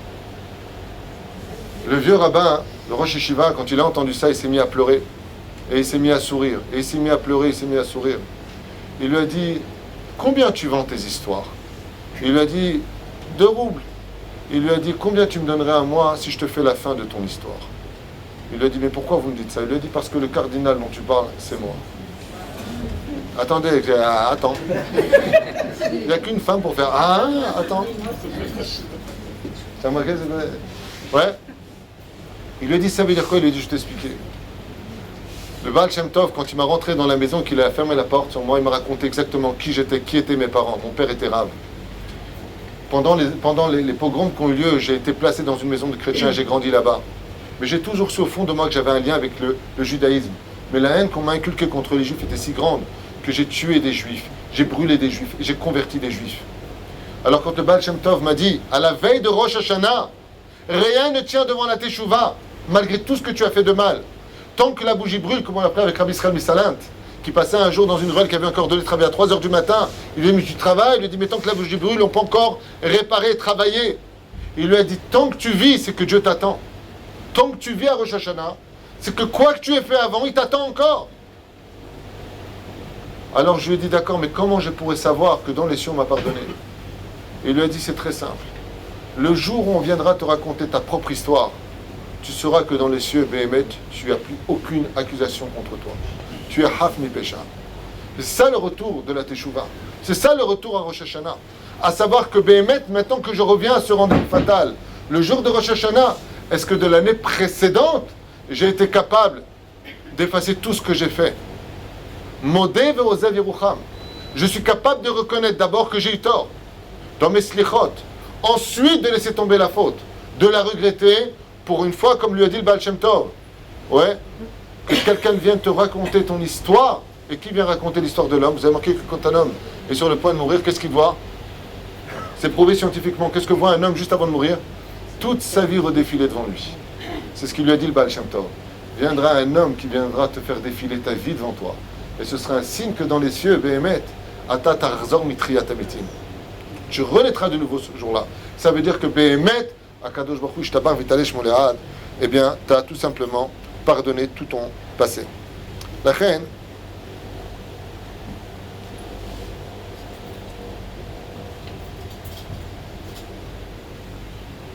il y a des juifs qui ont du mal avec tout ça.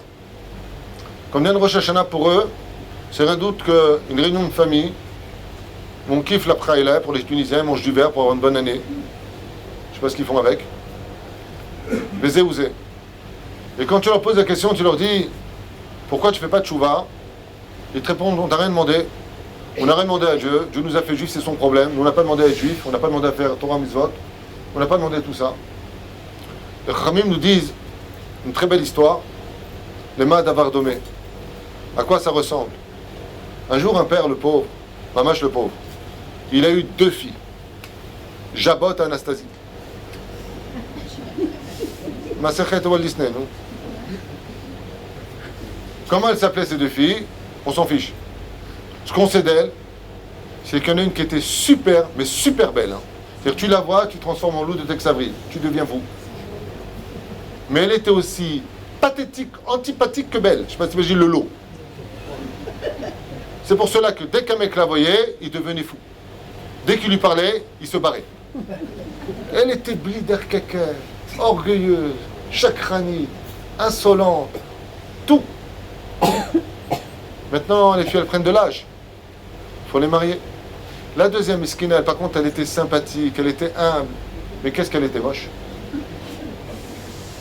Ce qui fait que quand tu lui faisais un chidour, le mec, il arrivait, il disait je suis un copain de celui qui veut venir, elle a dit qu'il ne pourra pas venir là. Là, c'est sûr, madame, là. Non, ça ne le fera pas, là. Voilà. Maintenant, lui, le père, le pauvre, il veut marier ses filles. Il a dit, qu'est-ce qu'on fait? Comme dit Zohar Kadosh, tout celui qui n'a pas de rave, c'est le Satan de son rave. Il faut avoir un rave dans la vie. Il est parti voir son rave, gros rave. J'ai un problème, vous connaissez mes filles. Le rave dit, ah, là, ok. Voilà. Comment je peux faire pour les marier? Il a dit, écoutez, c'est pas difficile. La très très belle, mais qu'Hachem Ishmor Viraham sur sa bouche, là. Ouais. Faut lui donner un sourd. Et pour celle qui est comme ça, faut lui donner un aveugle. Sinon, ça ne le fera pas. Elle est très bien. Elle m'a Le mariage a eu lieu. Le sourd, quand il a vu sa femme, fier avec les photos, comme ça, il lui fait des clins d'œil toute la journée, elle lui fait hey, tu es mort. Hyper heureux, il montre à tout le monde sa femme. Bouba, Gilgoul de Betibou, Piani. Ouais, hyper heureux. Et l'aveugle, il est tellement heureux d'avoir trouvé une femme, Baruch Hashem, qui voit pour lui. Et il mange bien avec elle, il est heureux, tout va bien. Jusqu'au jour où il y a un médecin qui décide de rentrer dans la ville et qui propose ses services pour beaucoup d'argent. Et ce médecin-là, tout ce qu'il touche, c'est de l'or. Il réussit tout. Il est très réputé. Oyez, oyez, c'est le même oyez, oyez. Ouais. Il lui dit voilà, je suis le médecin. Celui qui a un problème, ce qu'il a, je lui rends. Après toutes ces années de mariage, celui qui n'entendait pas très bien, il a dit attends, il y a un problème là. Moi j'ai un problème. Il est parti voir le médecin, il lui a dit dites-moi, vous m'entendez vous? Il dit je vous entends, mais moi j'entends pas, il lui a dit. Il a regardé comme ça, et il lui a dit je peux vous guérir, il n'y a pas de problème. Combien? 500 000 shekels. Ah, 500 000 shekels? Oui, pas lire. Il lui a dit tu délires. Un mal à 500 000 shekels. L'autre il est venu, qu'est-ce qu'il lui a dit? Pareil. Il a vu ses yeux, il a vu que c'était une maladie de sa jeunesse, il n'est pas né aveugle. Il lui a dit vous aussi je peux vous rendre la vue. Il a dit très bien, un baria. Il a opéré ce qu'il a opéré, il a fait ce qu'il avait à faire, et voilà que celui qui n'entendait rien commence à entendre parfaitement, et celui qui ne voyait rien a retrouvé la vue. Miskin, celui qui est rentré maintenant chez lui, qui avait la poupée là. Chérie! Ses oreilles, elles ont frémi. Les insultes qu'il a pris, les malédictions qu'il a pris dans la tête. Il est venu, il lui a mis une claque, elle lui a rendu la claque, elle lui a fait je vais te faire du shor, tu vas voir ton père, je vais le tuer. Tu vois, c'est ça que tu me disais depuis toutes ces années de mariage, même tu comprends rien, tu n'entends rien, tu te crevais. Jour après jour, les griffes, l'oreille qui tombe, il recolle avec de la colle, et stop. Maintenant, celui qui est aveugle, vous savez pas son histoire à lui, le pauvre. Quand il a tapé à la porte de chez lui, que sa femme elle a ouverte, il dit excusez-moi madame. Pas faire de mal. Il a tellement eu les boules, une torpeur, qu'il est redescendu en bas, il a remonté comme si il était aveugle, pour être sûr que c'est les bons pas. Non mais pas moche, elle avait un œil ici, un œil, les nez comme ça, les dents comme ça, les orteils comme ça, tout. Bon, un mutant, un truc comme ça. Bekitsour, quand il s'est rendu compte que c'était vraiment sa femme, elle lui a servi comme d'habitude une bonne soupe. Elle lui a dit tu manges pas, il a regardé, j'ai plus faim. J'ai perdu l'appétit, il lui a dit. Maintenant que lui il était triste en train de faire tchabéav, et que l'autre il était en train de se prendre des tannées par sa lionne, la belle lionne. Ouais. Qui c'est qui tape à la porte au moment où il fallait pas taper? Le médecin qui veut son oseille. Allez, waouh. Il rentre. Fadal, rentre. Ils lui ont dit rentre. Viens pas te rentre. Rentre ici. Tu te sauves pas. Ils ont commencé à l'attraper, vouloir le frapper. Qu'est-ce que j'ai fait? Je vous ai soigné. Tu nous as pourri notre vie. Voilà où on en est aujourd'hui. Béchoulé. Ah. Il a dit au lieu de vous battre contre moi, on va voir le rabbin. Il est Dayan. Ce qu'il dit, j'accepte. Ils ont été voir le Dayan. Il a demandé le contrat. Qu'est-ce que c'était le contrat? Je dois payer 500 000 shekels s'il arrive à me guérir. Le Dayan dit, vous êtes guéri? Oui. Vous êtes guéri? Oui. Vous devez payer. Il dit, oui, mais attendez, c'était pas prévu qu'on souffre autant. C'était pas prévu qu'on galère autant. Depuis qu'il nous a soignés, on a une vie, l'aïsta. Et en plus, on doit le payer. Le Dayan, il a dit, c'est vrai que ça c'est mikar taout, al-pi halakha. C'était pas prévu, on ne s'attendait pas à une telle chose. Donc ce que je propose, faut trancher droit, le jugement du roi Salomon. Ou vous payez, ou alors vous payez pas, mais ils vous rendent comme vous étiez. J'aime bien, une dame là-haut, elle a dit, ah ça c'est bien. Elle est d'accord avec le rabbin. Tov, Bekitsour, écoutez-moi, à la fin, lui prépare les aiguilles, ne t'inquiète pas, elles sont très fines, t'auras pas mal, je vais te rendre aveugle, mais fine. Tandis que toi, l'autre qui n'entend rien, il a commencé à faire bouillir de la cire pour le mettre dans les tympans. Ne t'inquiète pas, tu n'entendras rien non plus, tout ira bien. Pendant qu'il préparait les potions de chaque côté pour les remettre comme ils étaient, l'autre il était en train de parler, tu as vu tel paysage, tu as vu comme c'est beau, oh là là là là, c'est extraordinaire. Et toi tu as entendu, tu te rends compte, j'ai entendu, elles font un tonnerre, j'ai entendu. Il commence à parler de ces deux sens que Dieu, que le médecin, je me suis trahi, leur a donné. Et quand ils sont arrivés, en fin de compte, je préfère garder la vue et lui préfère garder lui. Et là, il lui a dit, c'est pas possible. Si tu veux ces conditions-là, il faut que tu payes. Tu ne peux pas avoir le beurre et l'argent du beurre. C'est pas possible. Alors le Rav, il leur a dit, ou vous payez, ou alors vous redevenez comme vous étiez. Ce machal, les Chachamim nous disent, c'est qui cette beauté, c'est qui cette mocheté? C'est le corps de l'homme qui est appelé moche dans le Zohar. Ça s'appelle Goufé Achour. Goufa de Achoura, ça veut dire le corps qui est moche. Et qui est celle qui est belle? C'est l'âme. L'âme qui, à travers le corps, peut devenir très pathétique si elle n'arrive pas à retrouver le chemin de la Teshuvah et de la Torah, de se préparer à Rosh Hashanah. Le médecin, c'est Akadosh Baruch Hu. Refait Chol Basar, on m'a filé la Asot. Quand vient le médecin, il te dit, moi je t'ai donné 5 sens. Je t'ai donné lui pour entendre. Tu profites de ce monde. Je t'ai donné les yeux pour voir. Tu profites de ce monde. Je t'ai donné la parole. Tu profites de ce monde. Alors tu es obligé de me payer les 613 mitzvot de la Torah. Si tu ne veux pas les payer, alors je te les reprends. C'est exactement le rendez-vous que nous avons tous à Rosh Hashanah. C'est ce que dit Rabbi Eliezer, Rabbi Yoshua. Quand est-ce que le monde a été créé? On parle du corps et on parle de l'âme. C'est cette jolie femme et l'autre femme qui est laide. Les deux ensemble ont un tafkid vis-à-vis de ceux qui les ont épousés. C'est-à-dire à quoi on va adhérer nous? À Pessah et à Rosh Hashanah, le premier du mois de Tishrei. Et à travers cela, on doit comprendre que Béhémet à Rosh Hashanah, on monte tout sur la balance. Et qu'est-ce que veut le roi des rois maintenant? Qu'est-ce que tu as à me donner? Qu'est-ce que tu peux me payer en contrepartie de tout ce que moi je t'ai donné cette année? Parce que tout ce que tu m'as donné, c'était déjà à moi. Alors, qu'est-ce que tu peux me donner? Les Chachamim nous ont dit, c'est pour cela que chaque juif à Rosh Hashanah devra rajouter sur la balance une mitzvah supplémentaire. Et Bono Shelona, voici ce que j'ai fait cette année. Cette année, je prends sur moi de finir ma Sechet Chagiga. Cette année, la femme, comme une femme a écrit ce matin sur le site Torah Traim, voilà Rav Twitou, je prends sur moi de m'habiller sniout, totalement sniout à partir de Rosh Hashanah. Je t'aborde vite aller Shmola.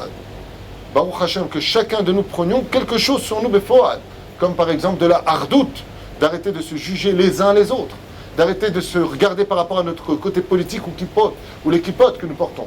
Qu'on arrive, Bezrat Hashem, à être capable de s'asseoir, et c'est pas parce qu'il t'amène une Algérienne, comme fiancée, que tu vas commencer à la critiquer. Parce qu'elle est algérienne, la mienne, il y a un problème. La mienne, elle est algérienne, ça se voit. Baruch Hashem. Algérienne, marocaine, tunisienne, c'est pas grave. C'est plus important aujourd'hui. Grâce à Dieu, la génération qui arrive, mais sachez combien de mauvaises paroles sont sorties. Combien de mauvaises choses sont sorties. La reine Bezrat Hashem, chez Natzliach, la Davar Azé. Un jour, à propos de la hardoute du peuple d'Israël, il y a un homme, vous savez, qui a grandi dans ce monde et qui a été une lumière de la hardoute. Il y a 2 grands personnages, voire 3 grands personnages qui ont réussi à faire ce qu'eux ont fait. Il y a Baba Saleh, il y a Rabbi Nachman de Breslev, et il y a un homme qu'on appelle le géant, celui que Baba Saleh appelait l'aigle de la Torah. C'est le Rabbi de Lubavitch. Pour vous donner un petit peu un exemple sur ce très grand personnage qui était le Rabbi de Lubavitch, vous voyez, moi je ne suis pas Lubavitch, mais j'étudie sa Torah et je l'enseigne, grâce à Dieu. Pour vous dire qu'on peut être un élève du Rav Ovadia Yosef et enseigner le Rav Kook. Écoutez bien ce que j'ai à vous dire. Une histoire réelle qui s'est passée d'un homme qui était handicapé sur un fauteuil roulant. Et on lui a dit, viens voir le Rabbi, il est à New York, viens voir le Rabbi. Il a dit, à New York, j'aime bien. New York, j'aime bien. Pas pour le Rabbi, j'aime bien New York. Donc on l'a traîné comme ça sur son fauteuil roulant, après une grave maladie qu'il a eue. Et on l'a amené devant le Rabbi. Le Rabbi de Lubavitch, Zecher Tzadik Vekadosh Ivracha Zchuto Tegan Aleinu. Et très sincèrement, qu'il soit lui ou pas le machar, c'est pas important. Ce qui compte, c'est qu'il vienne. Hein, si c'est lui, ça ne me dérange pas. C'est bon. Baruch Hashem. Le Rabbi, quand il a vu, il s'est approché de lui. Il lui a pris par la main, il lui a dit, en français, vous savez qu'il parlait pratiquement toutes les langues, le Rabbi de Lubavitch. Il lui a pris par sa main droite et il lui a dit, si Dieu veut, dans 50 jours, vous serez devant moi debout. L'autre, il lui a dit, tellement impressionné de la parole du Rabbi, qu'il est venu le voir, il y avait plein de monde, si la mer s'est ouverte pour lui. Il a dit, ouais, super, emmène-moi d'ici, il me fait peur, lui. Brave lampadaire, plein de lumière. Top. Il reprend l'avion, il retourne chez lui à Paris, c'est une vraie histoire, hein. C'est dans la biographie du Rabbi.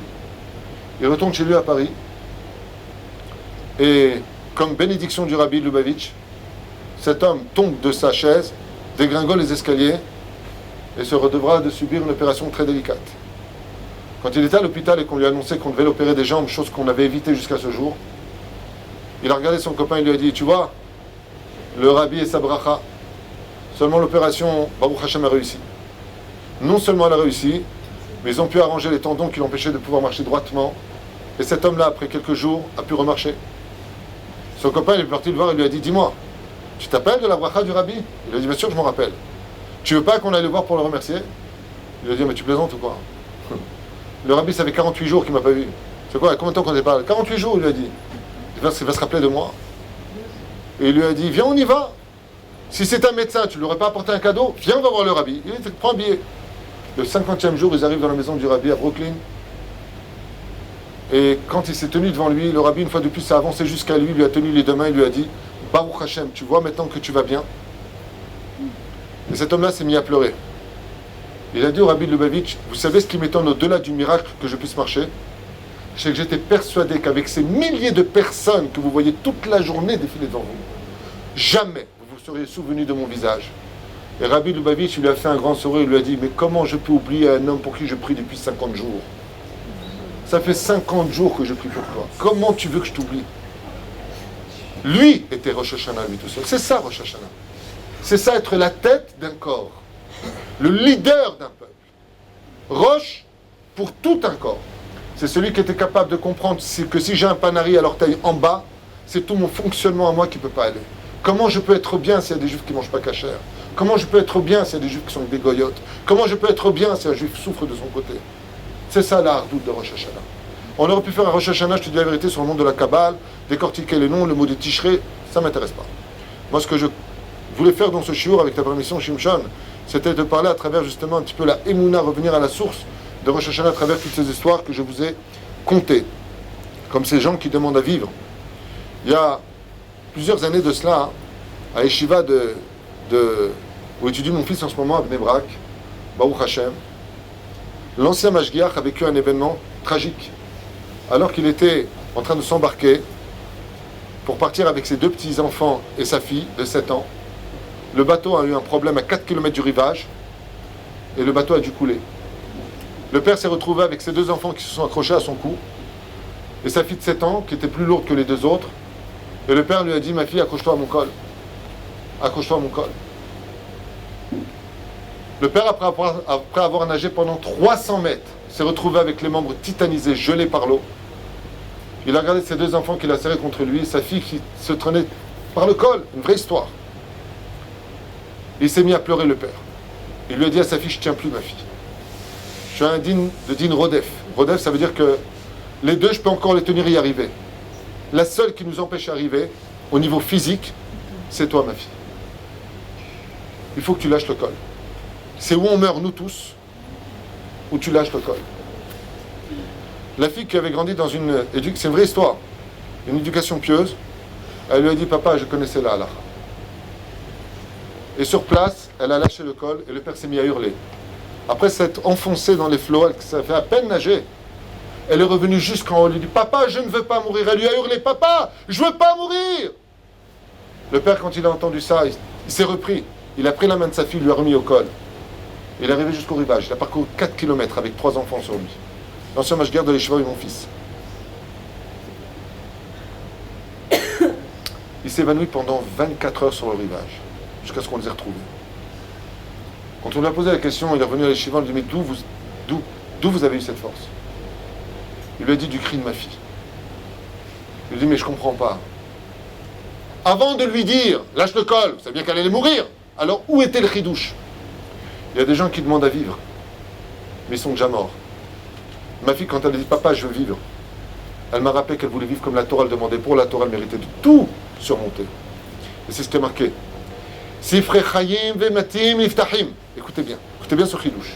Extraordinaire. Arrête, on nous dit qu'à Rosh Hashanah, il y a 3 livres qui sont réellement ouverts. Il n'y en a pas 2. C'est uniquement à Kippour qu'il n'y en a que 2. Les livres de la vie et de la mort. À Rosh Hashanah, les livres des tzadikim, les livres des bénonim, des moyens, et les livres des Rechaim. Les Rechaim sont marqués les altars, premier soir de Pessah, de Rosh Hashanah qui est le plus dur, 2 jours de Rosh Hashanah, où les nations du monde sont jugées la nuit parce que c'est Midat Hadin, tandis que nous, il est marqué Atem nitzavim kulchem hayom, pour dire que les Juifs sont jugés, nitzavim, vous vous tenez devant Dieu le jour. Le jour, c'est chesed, c'est la bonté. Les nations du monde sont jugées le premier soir. Pour qui le deuxième soir? Comme le Zohar nous dit, 2 jours de Rosh Hashanah, pourquoi? Parce que c'est Yom Kashia et Yom Rafia. Le premier jour est le plus dur, le deuxième jour est le plus doux. On attend le deuxième jour pour juger les enfants d'Israël quoi? Quand? Le jour du deuxième jour. pour que le jugement soit beaucoup plus léger, beaucoup moins rigide. Donc 2 jours. Un pour les tzadikim, qui le premier jour ils peuvent se tenir devant Midat Hadin. L'autre pour les nations du monde qui n'ont pas le droit à la Teshuvah s'ils ne respectent pas les 7 lois noachides. Et le peuple juif sur besoin du 2e jour. C'est pour ça que c'est la seule fête juive où d'Eretz Israël ou pas, En Tzkibou de Galiot, à Kavana, il y a 2 jours de Yom Tov. Et ces 2 jours sont impératifs parce que c'est grâce au 2e jour qu'on vit. D'accord? C'est la même gilette. Première tête, 2e coupe. La reine du Siyata d'Ishmaïa.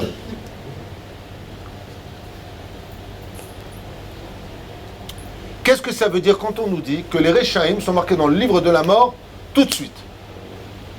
Les Chachamim nous ont dit, ne t'inquiète pas, le mec il meurt pas. Il y a plein de gens qui sont Rechaïm d'année en année, ils passent Rosh Hashanah, ils vont même au restaurant manger du taref et ils vivent. Alors qu'est-ce que ça veut dire mourir? Et le Rosh Yeshiva, le Mashgiach, il a répondu, quand tu lui as posé la question, il a répondu à propos de Rosh Hashanah, cette réponse-là, Shimshon. Il dit, ma fille, elle n'a pas demandé à vivre comme un rachat. Papa, je veux vivre. Je veux avoir des enfants qui étudient la Torah. Je veux avoir des enfants qui sont dans la lumière d'Akadosh Baruch Hu. J'ai une force supplémentaire qui est venue à moi, je ne sais pas comment j'ai fait. Je ne sais pas d'où j'ai eu cette force. Pourquoi? Écoute ce que ça veut dire Mazé. Ils sont marqués dans le livre de la mort, les altars. Mais s'ils sont condamnés à mourir, pourquoi ils ne meurent pas après? Ça veut dire que si tu es resté rachat à Rosh Hashanah et que tu ne t'es pas préparé, tu seras marqué dans le livre de l'année qui viendra où tu ne me trouveras pas non plus. Ça veut dire que, comme le dit la Gemara, Rechaim, Behayehem, Keroim, Metim. Les Rechaim de leur vivant sont appelés morts.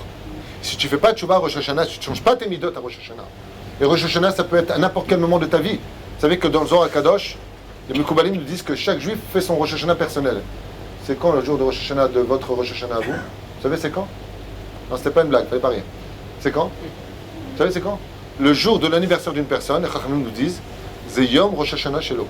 C'est le jour de son Rosh Hashanah. Et qu'est-ce que nous enseignent les Mekoubalim? C'est nous, on est sympathique quand t'as l'anniversaire. Ouais, le cadeau qui tue après, ouais. Qu'est-ce que c'est? C'est comme l'autre, il a offert à son cadeau une ségoula pour l'anniversaire de sa femme. Il lui a offert une tombe. Alors il lui a dit, mais qu'est-ce que tu m'offres une tombe? Il lui a dit, non, c'est une grande ségoula, comme ça rallonge la vie.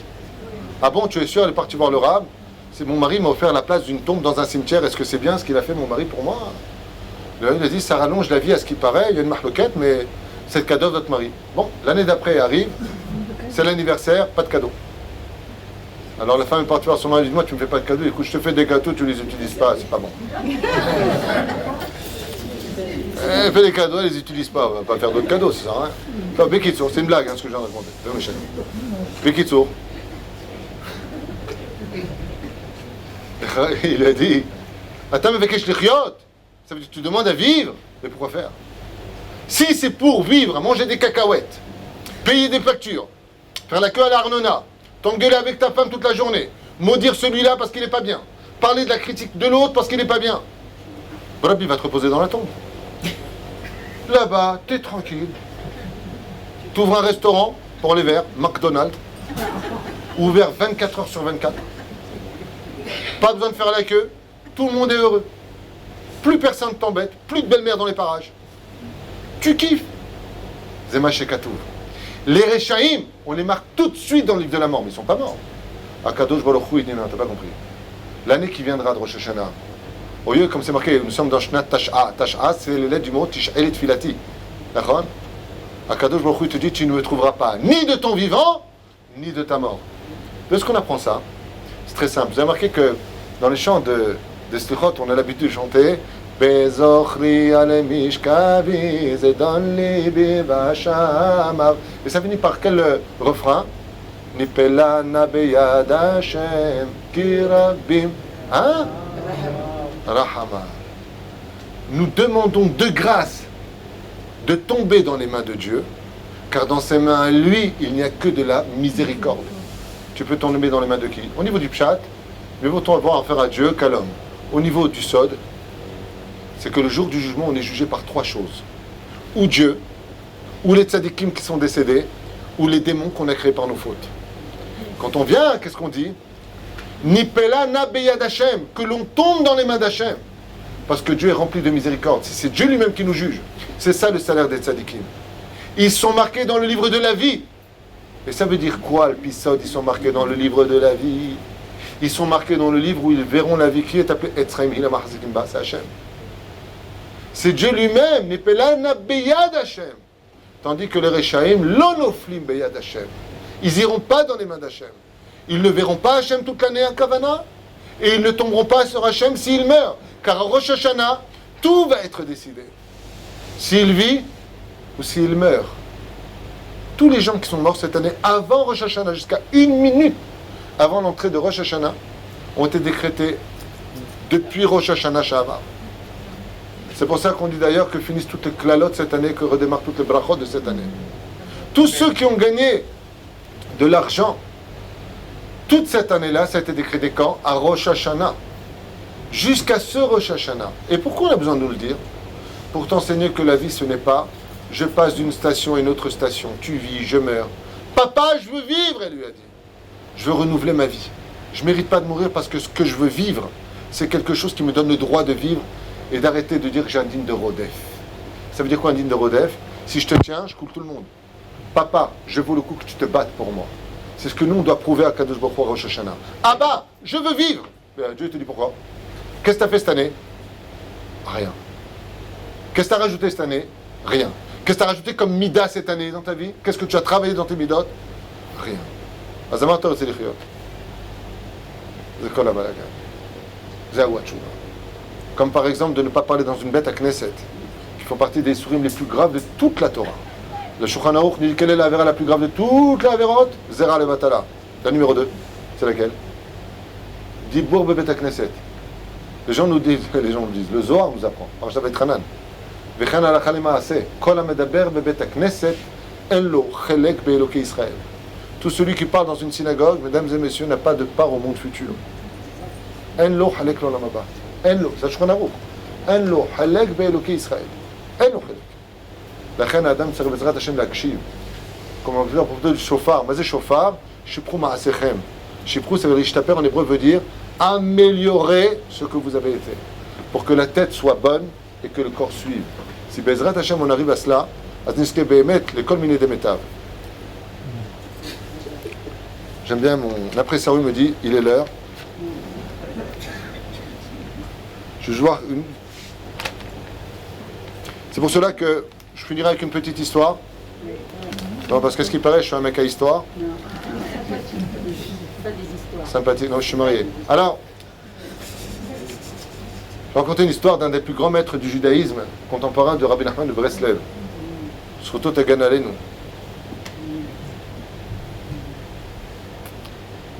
Il miskin, une fois, à la veille de Rosh Hashanah, il y a un homme qui est parti voir Rabbi Yitzhak de Berditchev. Il lui dit, Kvod Arav, c'est quoi le 13e mazal? Il lui a dit, non, il y a 12 mazalot. Il lui a dit, non, il y en a un, c'est le 13e. Il est pourri de sa race maudite, c'est le mien. Il lui a dit, j'ai un mazal, celui qui naît dedans, là où Arik, là, Istor, Hashem Ishmael, Veirachem. Il dit, quel est ton problème? Il lui a dit, ouais, j'ai pas d'oseille. Il y a marqué dans la Gemara, celui qui n'a pas d'oseille, c'est comme un mort. J'en peux plus. Je dois marier ma fille, celle qui est mignonne et sympathique. Ça change. Il lui a dit, combien il te faut d'argent? Il lui a dit, il me faudrait beaucoup, beaucoup d'argent, je ne vais pas vous le dire. 300 roubles? Oui, 300 roubles. Il me faudrait au moins 1000 roubles. 1000 roubles. Rabbi Yitzhak de Berditchev, il lui a dit, Yeshlecha emunat chachamim? Tu crois en la parole des chachamim? Et Hashem le kachatira? Il lui a dit, Ani ma'amin be'emuna shlema, j'ai la confiance en la parole des chachamim. Alors le Rav Rabbi Yitzhak de Berditchev, il lui a sorti une pièce, mais petite pièce, hein, pas... et il lui a mis dans ses mains. Il lui dit, voilà, ouvre ta main. C'est comme si je donne maintenant un shekel. Il l'a mis dans sa main, il lui dit, voilà. Avec cette pièce-là, tu vas devenir très très riche. Seulement voilà, la première affaire qu'on te proposera, première affaire, tu l'acceptes. Quoi que ce soit, tu l'acceptes. Il lui a dit d'accord. Top. Cet homme-là est parti maintenant où? Au chouk. Il a maintenant un shekel. Qu'est-ce que tu fais dans un chouk avec un shekel? Si, tu donnes la tzedaka avec. C'est tout ce qu'il y a à faire. Même tu sais, c'est plus. Hein? Top. Il est parti dans le chouk. T'écoutes, Sadik? Et là-bas, il s'arrête à un établi. C'était quoi? C'est pas comme les bijouteries d'aujourd'hui.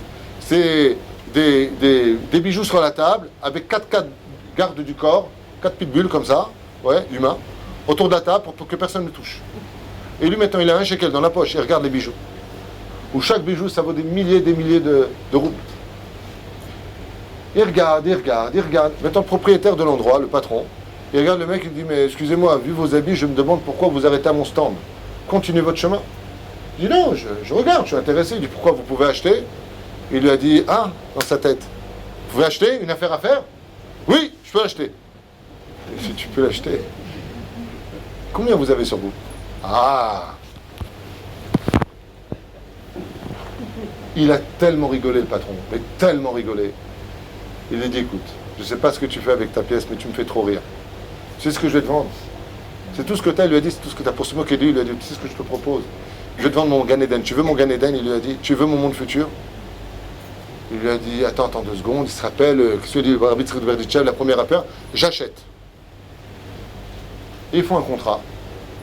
Et lui, mort de rire, il prend 2 témoins de ses gardes du corps, et il lui vend, c'est une vraie histoire, son monde futur.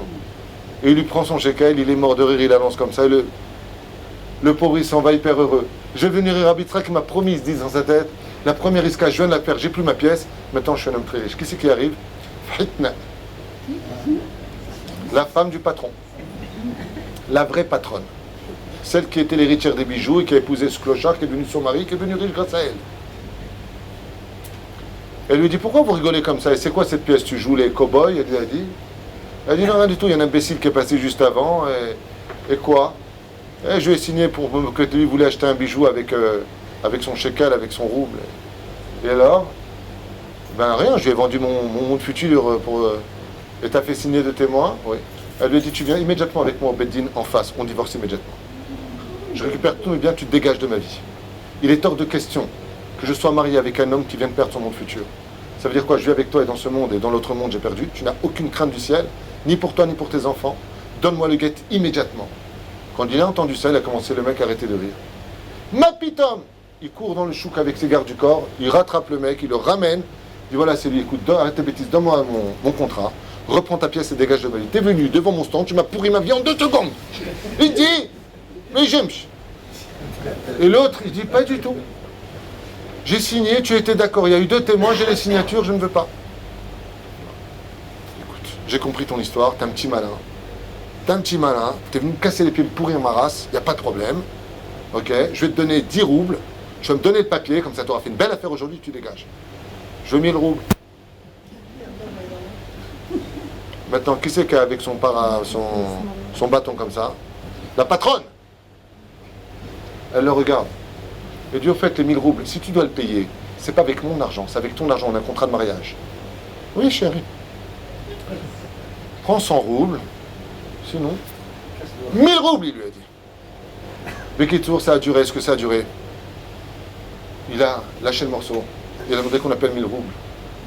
Il lui a donné les 1000 roubles. Il lui a rendu le contrat. Il a regardé sa femme, il lui a dit, maintenant t'es contente? Maintenant on peut rester marié, il lui a dit.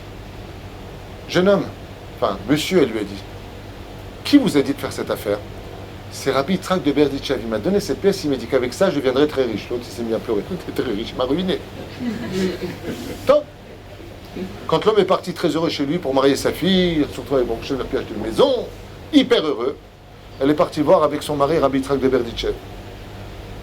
Rabbi Yitzhak de Berditchev, quand il les a vus venir, il était mort de rire. Il rigolait souvent. Il lui a dit, installez-vous, ne vous énervez pas, je vous écoute. Lui, il lui a dit en italien, pourquoi? Pourquoi te passe? Pourquoi j'ai fait ça?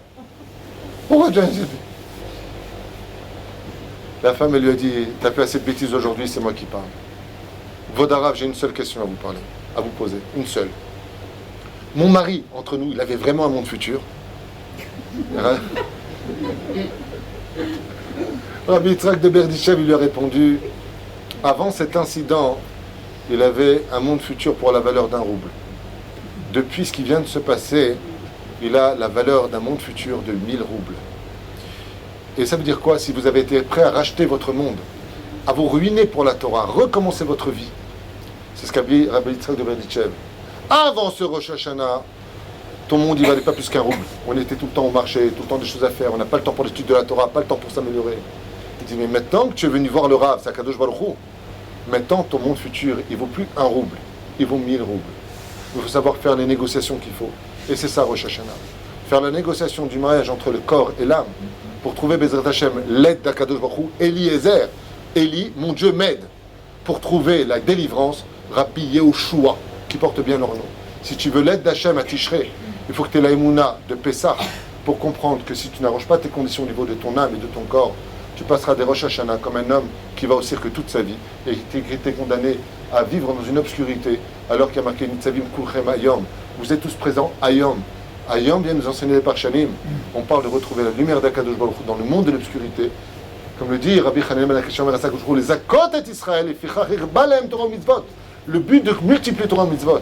Alors c'est vrai, je finirai juste avec ça. C'est vrai qu'aujourd'hui, on est face à une nouvelle situation. On a notre État d'Israël. Il y a le retour des enfants d'Israël sur la terre d'Israël qui représente une des plus grandes mitzvahs et un des plus grands miracles de notre histoire. Mais n'oubliez pas, comme l'enseigne le livre de Yoshua Ben Nun, que tout comme dans, c'est marqué à Voshko, premier chapitre, 8e verset, c'est marqué là-bas, tu étudieras la Torah en Israël, le jour et la nuit. Le jour et la nuit, lui dit Hachem. C'est que de monter en Israël, c'est une belle chose. J'avais l'habitude de le dire d'une personne qui m'a dit, Rav Tuitou, quelle différence entre un juif qui fait rien de sa vie à Paris et un juif qui fait rien de sa vie en Israël? Je répondu, il y a une énorme différence. C'est qu'un juif qui fait rien de sa vie à Paris sert à rien. Mais même un juif qui fait rien en Israël, là où il est, il n'y aura pas un arabe qui lui prendra sa place. Là où il est, il remplit un trou qui est obligé d'être rempli par le peuple d'Israël. Par exemple, la Shemitah dépend de la majorité du peuple d'Israël qui revient sur sa terre. Même quand on fait rien en Israël, on est comme dans la Soukha. On fait une mitzvah tassée, comme c'est marqué dans la Sechet Ketubot, page 111 Amoud Aleph, où il y a marqué là-bas, cette échouva-là collective vient réparer quelque chose de national. Mais n'oublions pas, chez Imen Anili Mili, que la nation ne peut exister que quand le détail a su se réparer. Kol Touv.